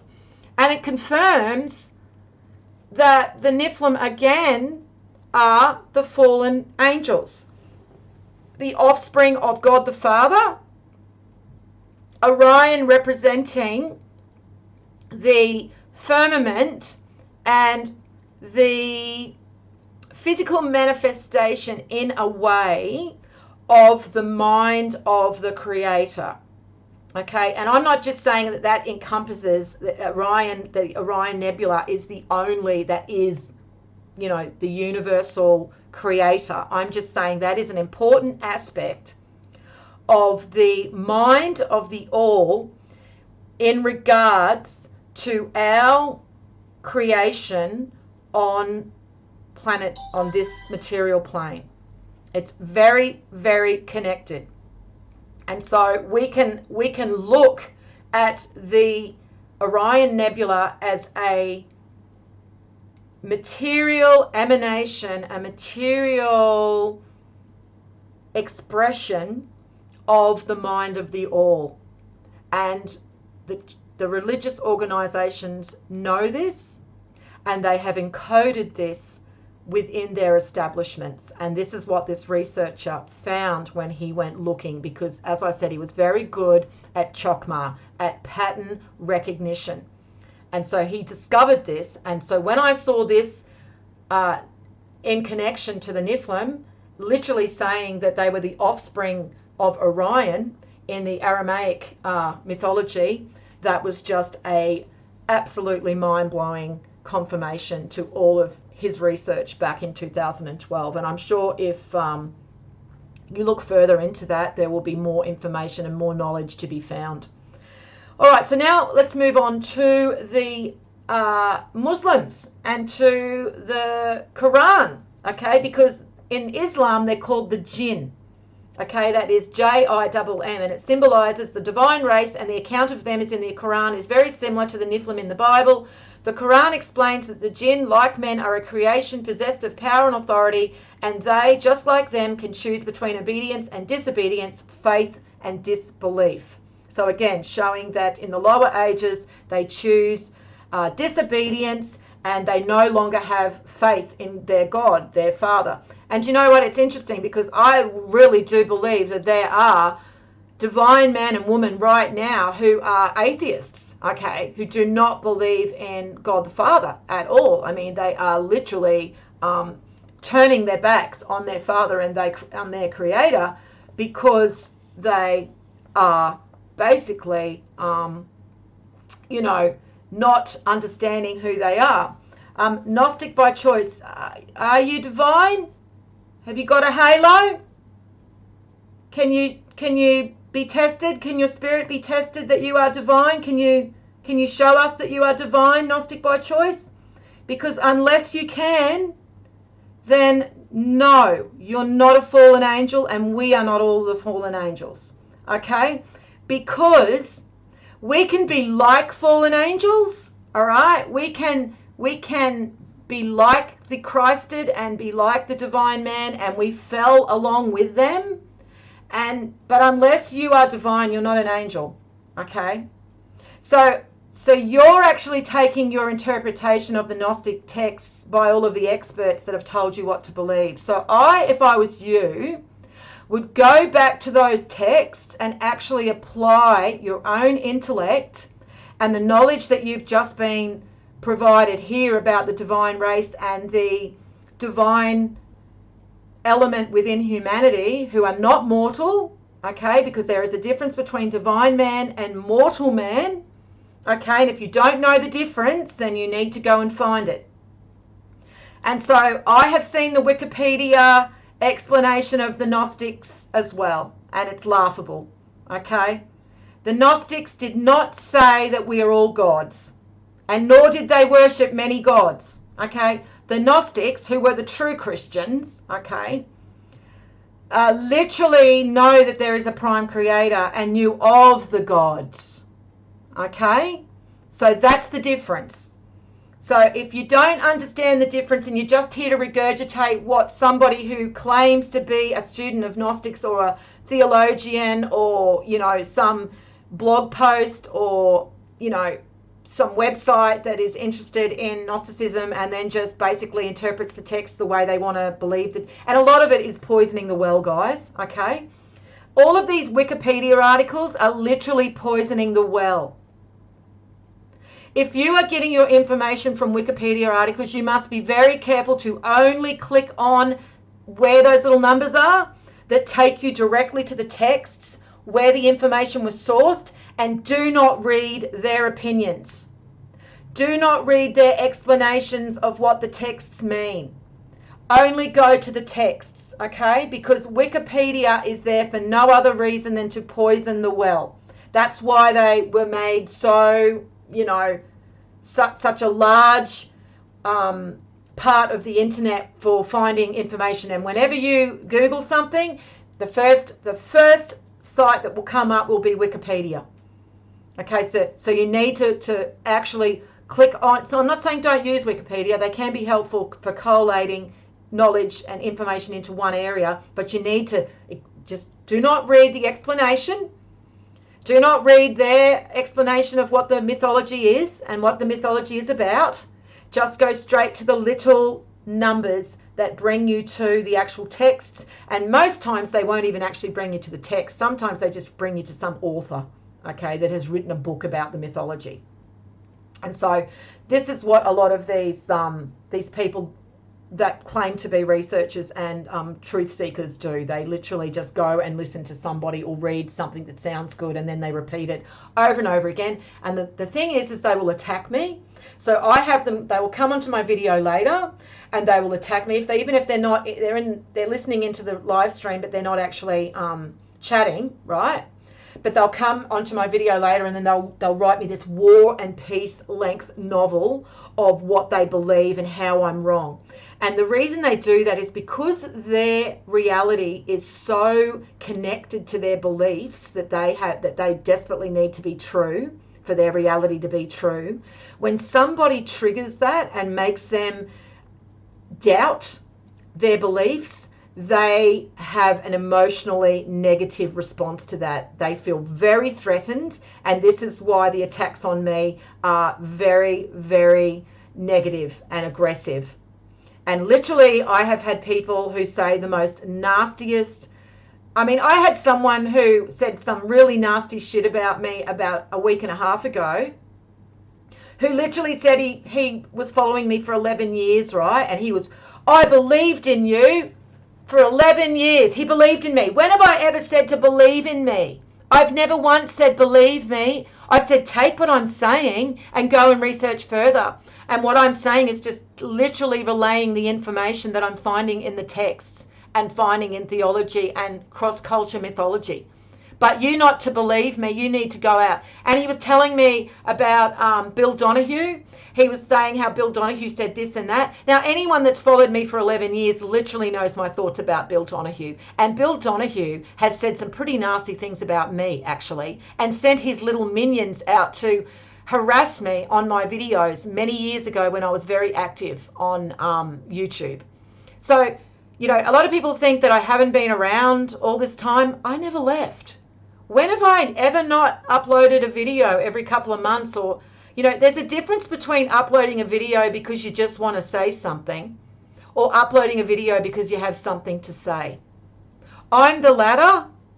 Other people who are doing this all for popularity and all for sub numbers are making sure that they're uploading a video every single day, and they're putting all the taglines in there because they're all about popularity and sub numbers. So, yeah, I don't care if you've followed me for 11 years. The real truth is that you've just known about me. You've known of me. You've not followed me, because if you actually followed my research and looked into my research, you would know my thoughts about Bill Donahue, and you would know I never tell people to believe me and just believe what I'm saying, but to go and research into what I'm saying. All right, get down off my soapbox again. Okay, so the Quran verses basically say, and that persons from among men used to seek refuge with persons from among jinn, so they increase them in wrongdoing. So basically, again, this is talking about the lower ages as the mortals populate, because that's what happens. The divine race will always be 288. They will never change. They are the anchor. That is the anchor of God the Creator onto the physical plane, and that never changes. Just like God is unchanging, and we know that God is unchanging, and that's why God is symbolized by the rock, okay, and that Jesus is symbolized by the cornerstone, because it's unchanging. So it's only that we multiply and we multiply and we multiply as we go down the ages, and then of course, you know, humans, mortal humans, just populate so that they are so abundant that they control everything, and this is where we are right now. And because the divine race don't have access to their divine abilities, there is nothing that they can do. They are literally part of the mortal population, and they are just swept along with everything else in what in what is happening at the moment. And, you know, don't think that the people in charge of us, the evil antichrists, don't know that they don't know that the divine are among mankind right now. You know, and that's why you will find that, you know, a lot of these events that are happening, when you go and look into them more symbolically, you will find very interesting symbols, and you will find very interesting numerology, because they love the numbers too. I mean, they know about it. They know this knowledge. Okay, they know it more than I do, because they've got all the texts. They've got all the information. It's locked up under the Vatican. Do you think's under there? You know, if we had any brains about us, that's the first place we would be going right now. But no, we're all brainwashed, and we're at the mercy of these brainwashed idiots that are in the masses, okay? And we are just a small, tiny little sliver of humanity right now, like literally not even a drop in the ocean of those of us who are awake and who are walking the narrow path, who are really awake. Because I hear all these people say they woke up and they're awake, and yet they're still as asleep as a sheep. They've just been corralled into some other, you know, different false belief, and you know, they're listening to QAnon, or they're listening to Joe Rogan or Jordan Peterson or Russell Brand or Alex Jones or whoever it is, okay, and they're not awake at all.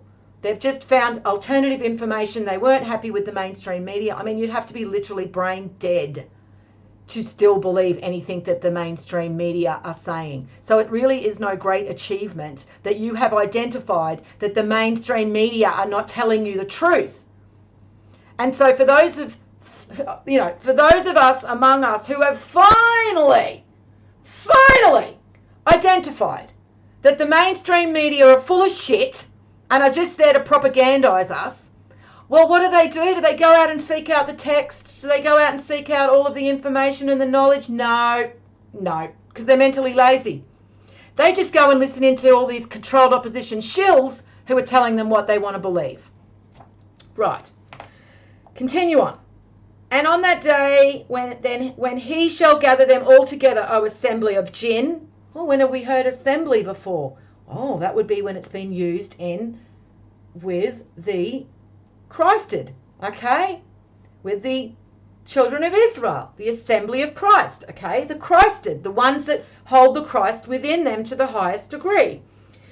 You took away a great part of mankind, and their friends from among the men shall say, O Lord, some of us profited by others, and we shall reach our appointed term with thou did appoint us. He shall say, the fire is your abode, and abide in it, except as Allah is pleased. Surely your Lord is wise and knowing. Okay, so that's a translation, of course, from the Islamic text, which kind of is a little bit of gobbledygook, but you can kind of pull out some stuff from there. So we got the assembly. Okay, you took away a great part of mankind. Now this comes down to responsibility that the divine had to mankind to show them the correct way, to show them the path of virtue. And what did they do? Oh no, they fell. They were the fallen angels. They fell, and guess what? They dragged down the mortals with them. So yes, they are responsible for what is happening to mortal man now, because they helped. You know, they were supposed to actually be responsible and take responsibility, but they didn't. They actually just encouraged the mortals to indulge in their vices as well. So that's what that part means.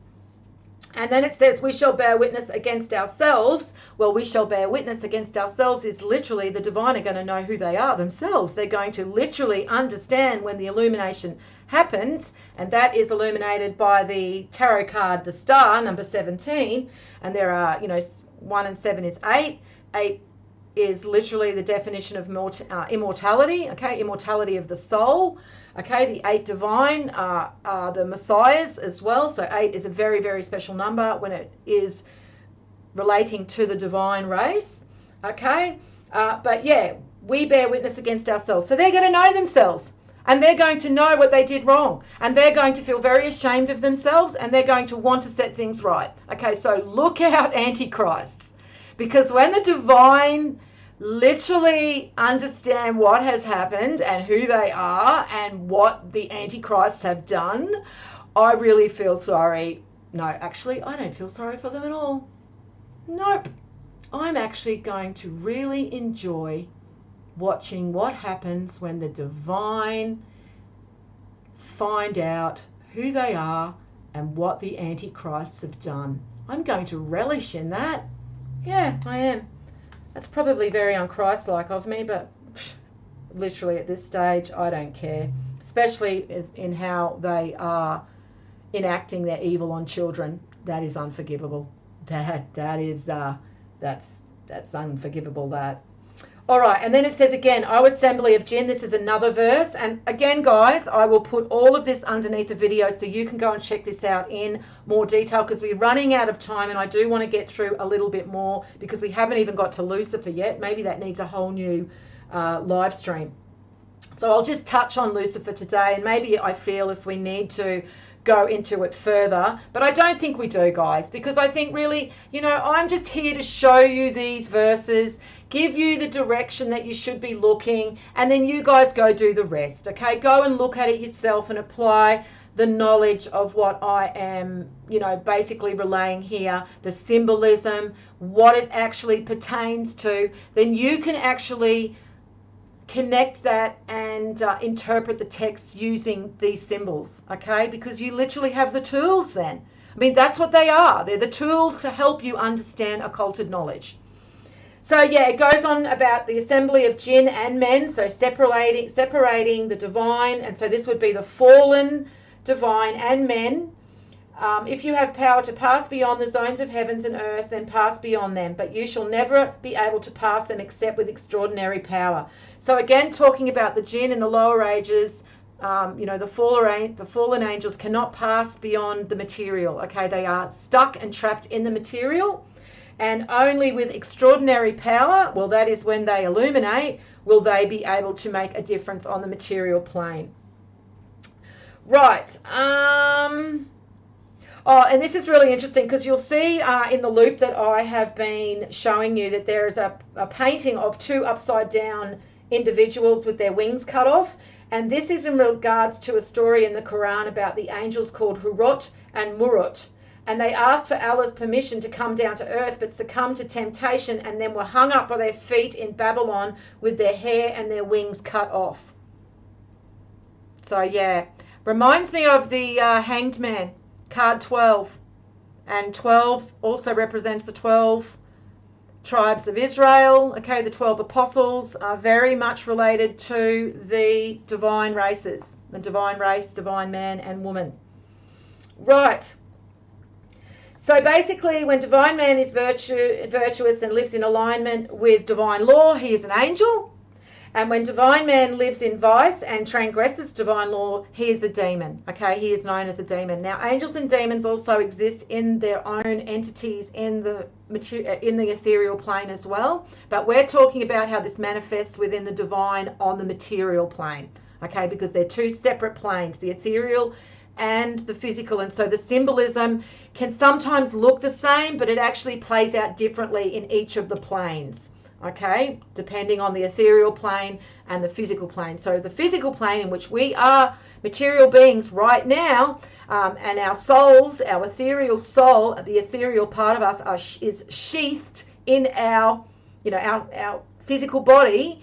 So we have to apply it to the physical. And so this is why you see that the Nephilim can be actually also relating to the demons, because it's what it means. They become demonic, they become demon-like, when they have fallen. Right, Lucifer, the morning star. So the Bible literally tells us that Jesus is the morning star. Okay, and Lucifer in the lower ages, this being the Iron Age, is Jesus, the morning star. I mean, look, he's literally telling us, okay, we all know that Lucifer is the morning star. The Bible literally says that Lucifer is the morning star. And then Jesus literally says that he is the morning star. Okay, you don't need to be a rocket scientist to put two and two together. Unless you're listening to your clergy tell you what to believe, it's pretty straight in your face here that Jesus, the symbol of Jesus, is also the symbol of Lucifer in the times that he's fallen. And there is even parables in the Bible about Jesus being tempted by Satan, Jesus being tempted by the devil. Okay, yes, he succumbs to that temptation, but then he rights himself again, okay, as all the divine do. Okay, that's what that story is all about. So let's read this part of the Bible. You too have become as weak as we. You have become like us. Your pomp is brought down to the Sheol. The sound of your harps, maggots are laid as a bed beneath you, and the worms are your covers. So really talking about being sunk into materialism there. How you are fallen from heaven, O day star, son of the dawn. How you are cut to the ground, you who laid the nations low. You said in your heart, I will ascend to heaven above the stars of God. So showing here hubris and arrogance, the gods eventually, towards the end of the golden age, really just, they are full of their own self-importance, and this is why, even if they're not, they still need to be humbled. And this is why the cycle exists, so that the gods are humbled and they understand what it's like to be immortal and why their gifts are so important and why their responsibilities are so important. This literally shakes them out of their physicality and their willfulness, because they understand the responsibility they have in being a divine person, in being a divine man or woman. And then they literally know that they have, to be an example for the mortals who are the children of the gods, Okay,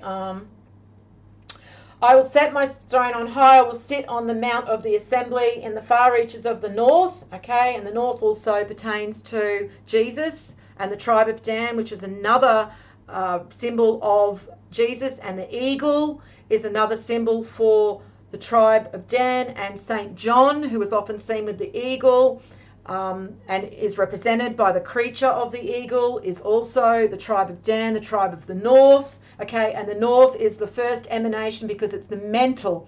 The north represents the mental, and the creator brings forth everything through mental thought, through thought. So it's thought first. That is how the divine race were created on earth, is first through thought, then the earth is next in thought implanted into the material.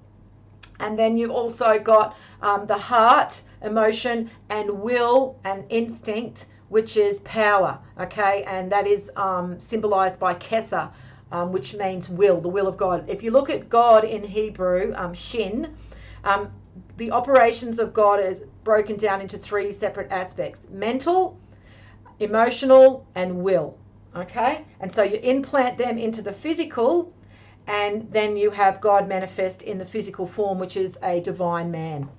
Right. Okay. So then it goes, I will ascend above the clouds and I will make myself like the Most High. So look, it's literally just talking about, that the gods thought that they were too good, and they needed to be brought down. So, and we see this again in the mythology, the Greek mythology of Prometheus, the Greek mythology of Dionysus, of Photon, all same type of story where Zeus is, punishing the gods because of hubris and arrogance, and they fall, they fall to the material plane, and that's what that is symbolizing. This Jesus is the stone that was rejected by you, the builders, which has become the cornerstone. Okay, and that is Acts 4:11, where it calls Jesus the cornerstone, and again he is the cornerstone that everything else is built upon. On what were its foundations set? Who laid its cornerstone? While the morning stars sang together and all the sons of God shouted for joy. Gee, interesting how the Bible, how the clergy always say that there's only one Son of God, that Jesus is the only Son of God. And yet it says here in Job 38:6-8 that there were sons of God, plural, multiple. Okay, and that the morning stars, plural, multiple, sang together. And then that was actually connected to Jesus, where the foundations were set, who laid its cornerstone.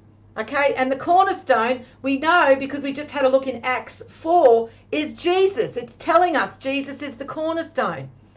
I don't understand how modern Christians just don't get this. Right. I, Jesus, have sent my angel. This is in Revelation 22:16. I, Jesus, have sent my angel to testify to you about these things for the churches. I am the root and descendant of David, the bright morning star.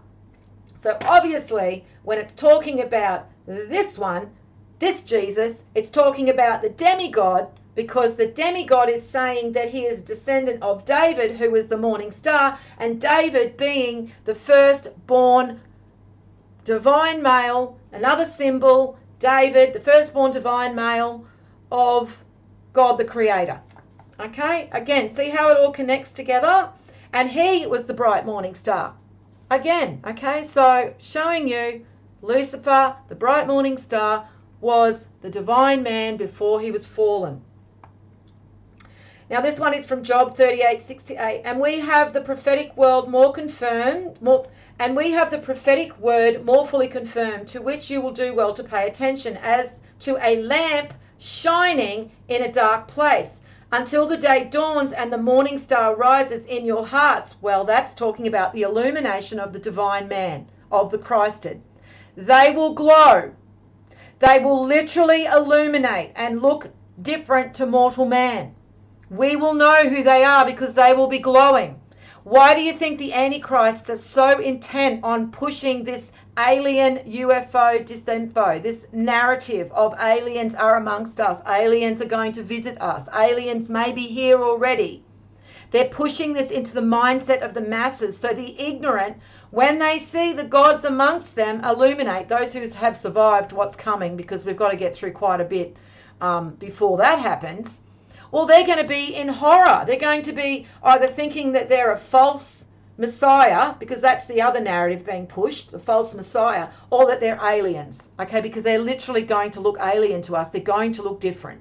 They're going to look like shining humans, or perhaps, who knows, but they're going to look different and they're going to shine. We know that much because that shows us again and again and again with the halo in the symbolism, and also in the text when it tells us of the illumination, the Christ light. Okay? Knowing this, first of all, that no prophecy of Scripture comes from someone's own interpretation. Okay, Christians, can you please read this? Modern Christians, please. This is saying that if that's all you're doing, you're only just reading the Scriptures and then trying to interpret interpret them, you're never going to understand them. You need the other tools. You need the other esoteric tools to understand the scriptures. The scriptures are just one fragment of the knowledge. And you need the other tools to understand how the scriptures have been occulted, because the Bible is an occulted work. People get so triggered. Modern Christians get so triggered when you call the Bible an occulted book. But it is. And Jesus himself says that the Bible is full of parables because it's occulted. It's hidden from those who aren't worthy, who will be seeing but never perceiving. Okay? Because they're not worthy. And it tells us right here. Comes from someone's own interpretation. On what were its foundations set, or who laid its cornerstone? Again, Jesus, we just got told before, remember? In Acts 4, that Jesus was the cornerstone, where the foundations were set, okay? While the morning stars sang, and that I'm just telling you the rest of what that other one was. The sons of God shouted for joy, and morning stars, both showing that they are more than one. Okay, in Hebrew, Helil is the translation of Lucifer, and Helil means a shining one. Okay, so a shining one who has fallen, basically, the shining morning star. And you know, the reason that it's basically relating to Venus is because Venus waxes and wanes like the moon, and it illuminates like the moon. It's the only planet that does that like the moon does. I mean, all the planets wax and wane. Okay, they all go through their different cycles. But Venus illuminates in the same way as the sun, as the moon, and it does it in an 8-year cycle as well, okay? It actually creates a pentagram in an 8-year cycle, okay? So we can actually see again it relating to the number 8, and remember how I showed you the number 8 relates to the divine race. It's a very, very special number when it's relating to the divine race, okay? So that is why Venus is also connected to Lucifer, okay? It's all to do with the movement of Venus, and then, of course, the divine man, okay? The firstborn divine man. And if they just make it about the firstborn divine man, even though it happens to all of the divine race, all 288, it makes it easier for the mythologies and the legends to just be about one individual, and then just make him different names. Because they know that if you're smart enough and you're not brainwashed and you go and seek out this knowledge, that you'll soon work out that all the stories are literally talking about the same thing. And they're just calling the firstborn Christed one or the firstborn divine man by different names. Okay, but they know that those who aren't worthy will get caught up in what their clergy tell them, or, you know, caught up in what gurus tell them, or false prophets, which is literally every single person in the New Age, okay, are all just following false prophets, okay? And pretty much the clergy are all false prophets too, because they're literally encouraging their congregation to worship Jesus as God the Father, and to see Jesus as God the Father, as the creator of the universe. And you know why they do that? Because Jesus is called the Word, and because in Genesis it says first there was the Word. Yeah, but Jesus is the Word of God on the material plane. That's the difference. See how they can't separate it because they're stupid? And so all they do is they just see, oh, Word is mentioned in there, in that verse about the creation of the universe, and then Word is mentioned over there in relation to Jesus because it says Jesus is the Word. Oh, it must mean the same thing. I mean, that's literally what they're saying. All right, but they're stupid. They just do not know how to read scriptures, and they do not have enough courage to go and seek out knowledge. So they just listen to their clergy. Right, let's go. Let's keep going. Revelations 2. Again, I'm just going to put this down underneath. And to the angel of the church in Thyatira wrote the words of the Son of God, who has eyes like a flame of fire, and whose feet are like burnished bronze. Only hold fast what you have until I come. The one who conquers and who keeps my works until the end, of him I will give authority over the nations, and he will rule with the rod of iron. And when the earthen pots are broken in pieces, even as myself, I have received authority from my Father, and I will give them the morning star.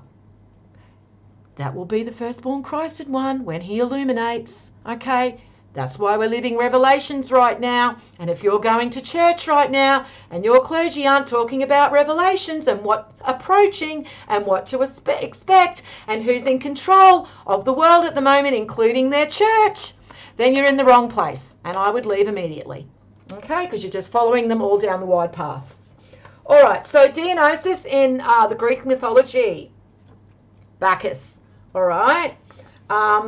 And this is interesting too because we know Bacchus is the god of wine, all right? Everyone talks about Bacchus being the god of wine. So Dionysus is the divine man, okay? And then he becomes Bacchus in the lower ages. And it's interesting because the Gospel of Thomas talks about the drunkenness of mortal man in the lower ages, right? Jesus said, I took my stand in the midst of the world and in flesh I appeared to them. So obviously he illuminates.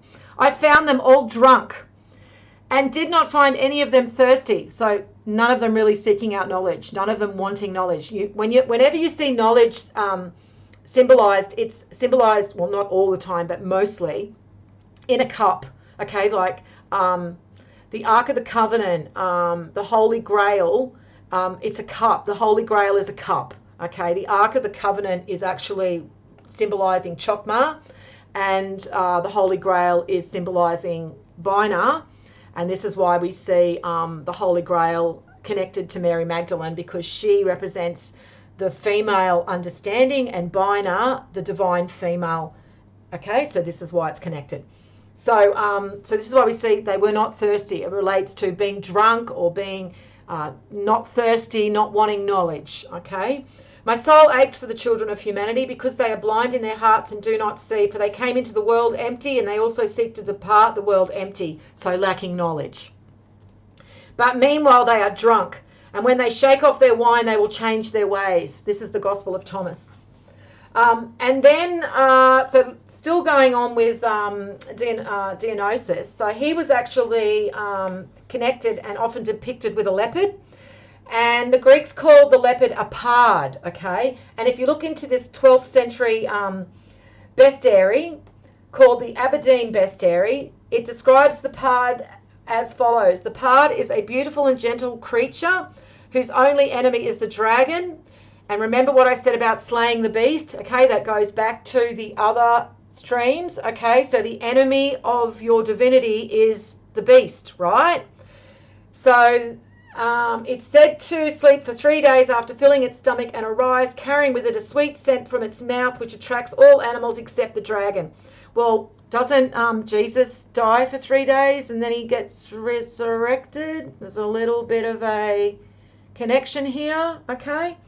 And a sweet scent comes from his mouth. Well, that's talking about he's speaking the divine truths, okay? And of course everyone has to listen to him then because they all know who he is. No more of this ignorance, no more of this drunkenness, because you will just be slayed on the spot. I mean, you know, Jesus is not coming back. He's not mucking around, all right? We see that in the mythology of the firstborn divine son, Kalki, in the Hindu mythology. He's not coming back to be besties with the modern Christians, okay, and take them up to heaven.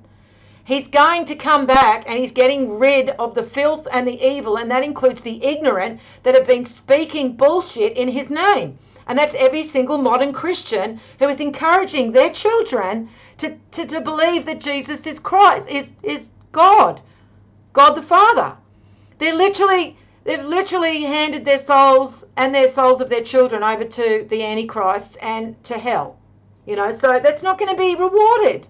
There is going to be no reward for that. So anyway, he attracts all the animals except for the dragon. Okay, so that can be all of the other mortals and divine who are also, you know, not ignorant of their divine nature or ignorant of God the Creator or their creation and how they were created. In this bestiary, the creature is said to symbolize Jesus Christ, who opposes the devil.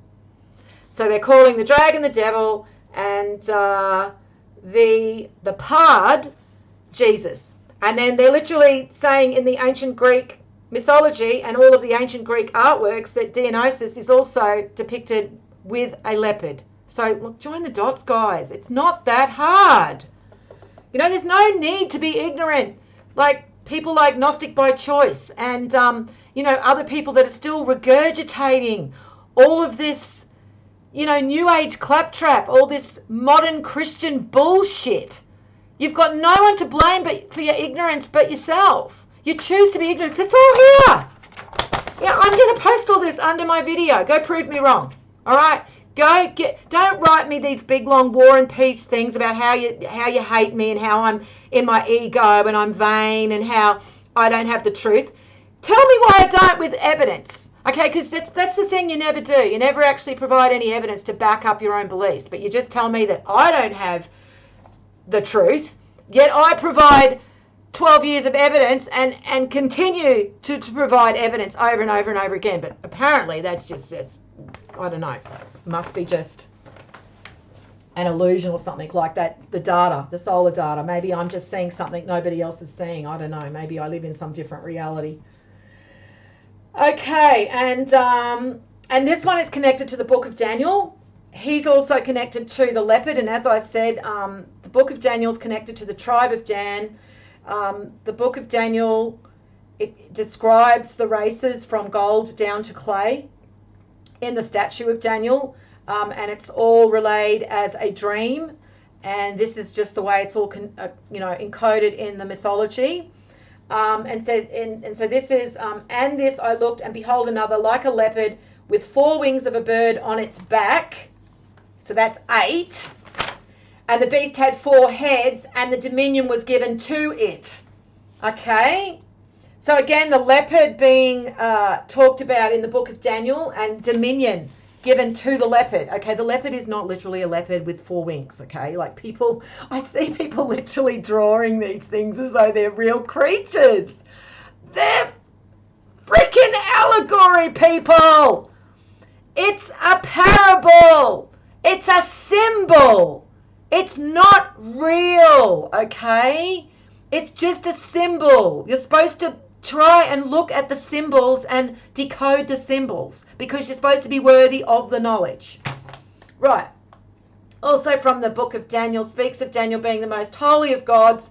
But at last into my presence came Daniel, whose name is Belteshazzar, after the name of my God, and in whom in the spirit of the holy gods. Right, so this is literally in the Bible. Okay, what I just read to you is literally in the Bible. Okay, that's not in brackets because I put it there. That's in the Bible. All right, and it's saying that Daniel is his God. All right, and in whom his spirit, okay, the spirit in Daniel is in the spirit of the holy gods, the other gods. Oh, would that be the divine race? You know, that the statue of Daniel is representing? Yeah, fancy that. Wow, unreal. And I told him the dream, O Belteshazzar, chief of the magicians. Oh, the magician. Would that be number 1 in the tarot? You know, the one that symbolizes the firstborn divine son of God who's wearing red, which, by the way, go and have a look at all the, symbolic artworks, the Christian iconography in which Jesus is represented with, guess what color? Red, okay?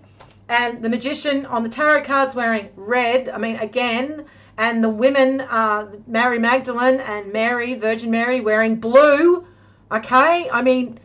It's there, guys. You just need to look for it, okay? And I'm telling you that the clergy aren't looking for it, are they? Are the clergy teaching their Christian congregation about this? Okay, is there any other channel? Before anybody says to me, have you listened to this channel? Have you listened to this guy over here? Is he talking about what I'm talking about? Is he talking about this symbolism? Is he talking about the divine race? Is he talking about the great year?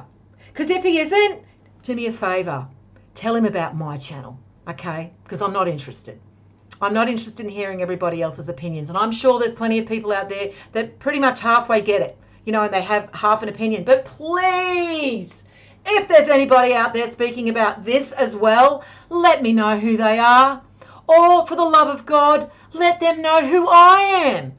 All right, because maybe they do have more confirmations for me, more information that I've missed, that I haven't got. And remember what this is about, guys. It's not about who's more popular. It's not about who's better, who's smarter, who's more superior intellectually. It's about the truth. All right? So before you tell me about any books, reading any authors, watching any more live streams, any more channels, those are the things. They have to be talking about the divine race. They have to be talking about symbolism. They have to be talking about the great year cycle, or I'm not interested. Okay? Give them my channel. Give them my stream. All right? And help them connect some more dots, because that's maybe what they're missing. Just a few more dots and then they'd get it. And then guess what?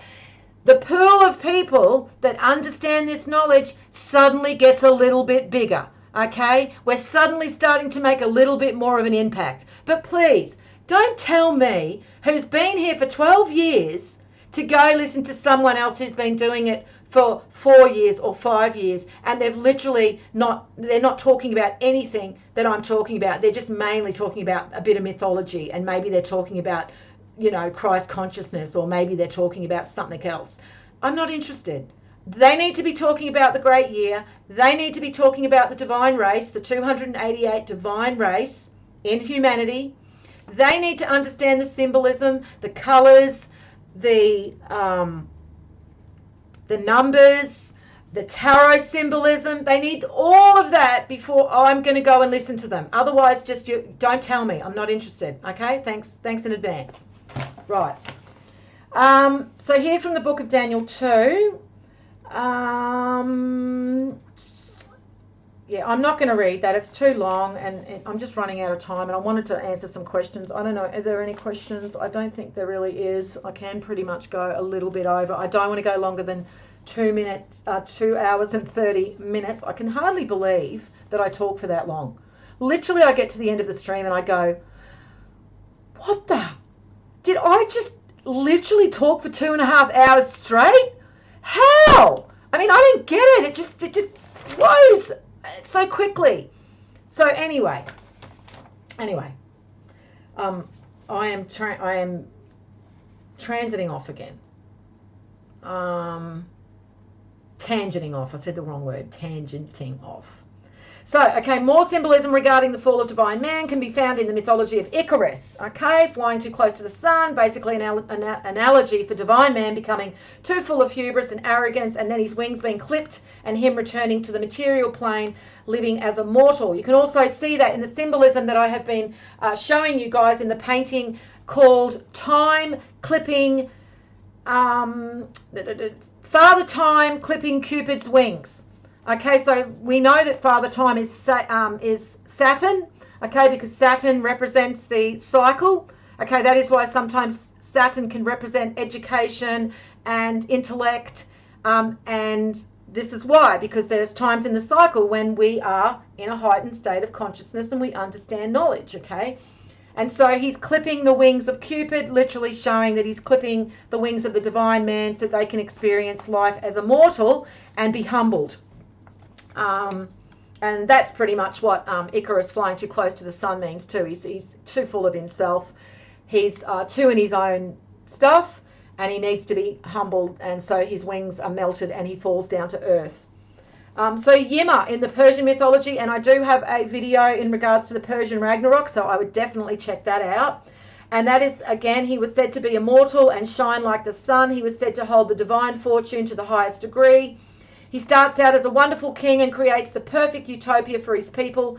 Nobody gets sick or goes hungry. And then over time, there are too many people and he cannot expand the earth any further to fit them all in. Well, remember, that was what I was talking about with the mortal man just continues to populate and populate and populate and populate.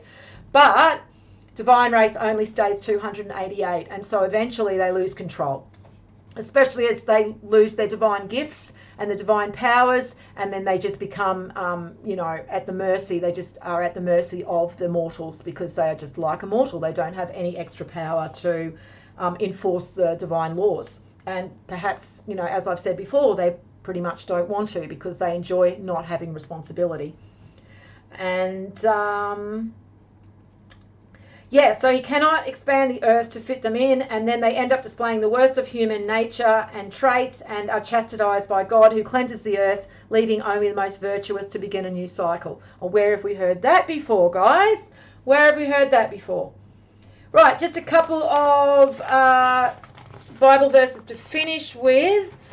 These couple of my favourites. This one here: do not forget to show hospitality to strangers, for in doing so, some people have shown hospitality to angels without knowing it. And that means don't treat anybody like shit if you think that they don't have anything that you can gain from them.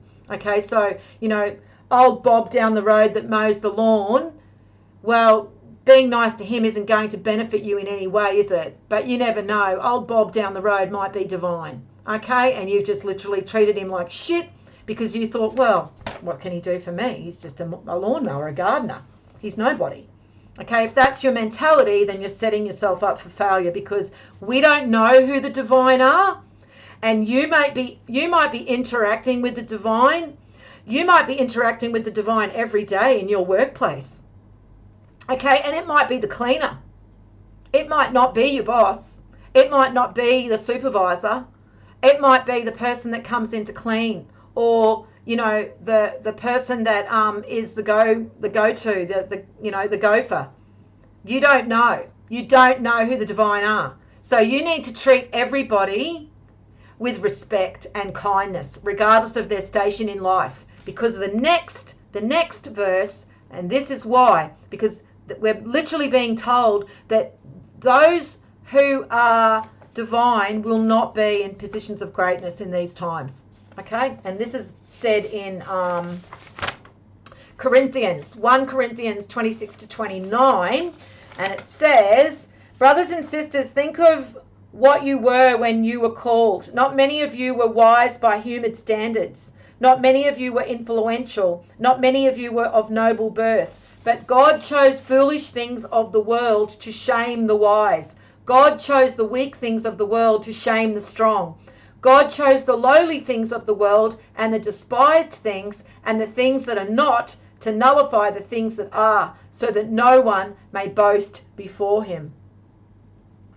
So I'll leave that with you guys. It's pretty much telling us right there. Okay? Right, now, are the divine the good men of the Cathars? The Cathars, and the information about the Cathars that we do have is only from around 800 years ago, 6 to 800 years ago. It's hard to say, but I would say that the Gnostics are those who tried to stay in the truth with the teachings of Christ. And so they tried to hold on to the correct interpretations.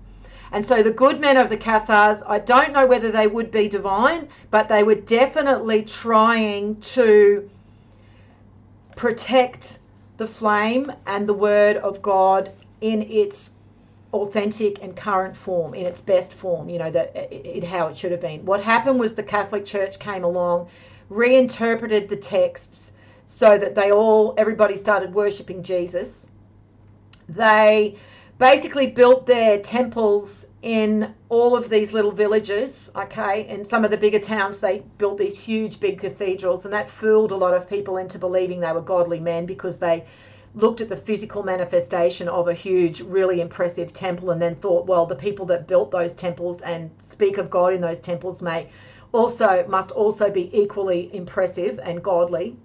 But they built these temples in these little churches in all of these villages.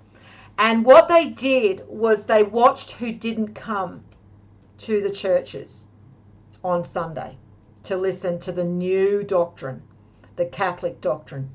And then those ones that didn't turn up and listen to the Catholic doctrine, they knew were the ones who were the Cathars and who were listening to the Cathars. And so they literally then went and found all of these people.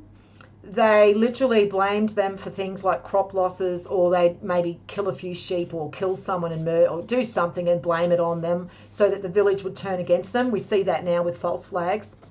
You know, when they want someone to basically demonize a certain aspect of culture, they will create a false flag and blame it on that specific culture or that specific religion or that specific section of the community. We're seeing it now with the sovereigns. Okay, a lot of the stuff over in Australia, there's a lot of negative shit happening and they're blaming the sovereigns. Okay, so they're setting up these false flags, blame the sovereigns, and then you know, anyone that's not interested in following the narrative as it's set forth by those in power is then deemed with suspicion. Okay, and so that's what they're doing to us now, but they were doing this to a more negative degree. And look, don't think that we're not going to experience negativity in you know, a really, really high degree. It's coming. Okay, we need to ready ourselves. This is what we should be doing right now when we're listening to these streams and looking at this knowledge. This is why you should be going out and educating yourself with this knowledge. This is why it should be a priority in your life right now, because when these dark times come, you're gonna hang on to this like, you know, this is going to be your light. Okay, because there's going to be tests that make you doubt. And are you building your temple on sand, or are you building your temple on stone, on rock? Because if you're not going out and making this knowledge your priority so that it becomes a knowing to you, then you're just building your temple on sand. And when the dark days are coming, and they're coming, they're not far off. When they hit, when we are blindsided and we are living in these dark, dark times with these antichrists in control of our lives, you are going to wish that you built your temple on rock, because that's what's going to get us through what's coming. But anyway, that's what happened to the Cathars, guys. It's really horrible, and that is why I always speak out about how the Catholic Church have never been brought to justice for what they did to the Cathars. And there have been some estimations that there was at least 1 million Cathars that were literally genocided and slaughtered, and you know, slaughtered in the most horrible way. They would literally hack them to pieces in the middle of town or burn them at the stake to be an example for anyone else that, you know, wasn't going to show up to church on Sunday. So you can imagine, you know, what it would have been like around then. And so for any of them that stood in their truth, they were true martyrs. They really were. And to find the Gnostic texts, the Nag Hammadi Gospels now, to have them revealed in modern times is a blessing and a gift. And so you guys need to go and study those texts, because there is a lot of truth, you know, especially some more than others.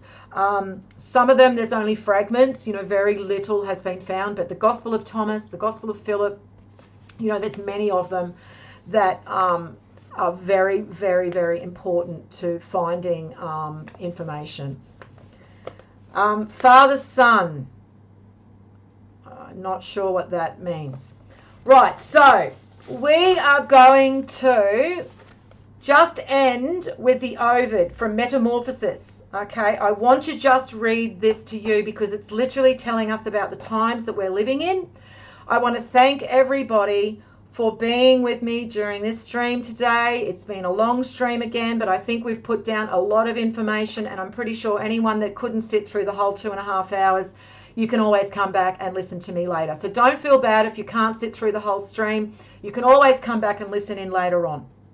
But thank you for those of you who have stayed for the whole stream and listened in. I appreciate you all being here on this path with me. You know, thank you for your attendance of this stream. So let us read this from the Ovid Metamorphosis, because it's literally telling us about the times that we're in. Once again, I mean, this is just one of many that you can find, and I have posted lots of them in my group on MeWe, and I suggest anyone who is not a member of Keepers of the Flame in MeWe, definitely it is a place where all of our resources are collated in one area, so you will definitely find information there.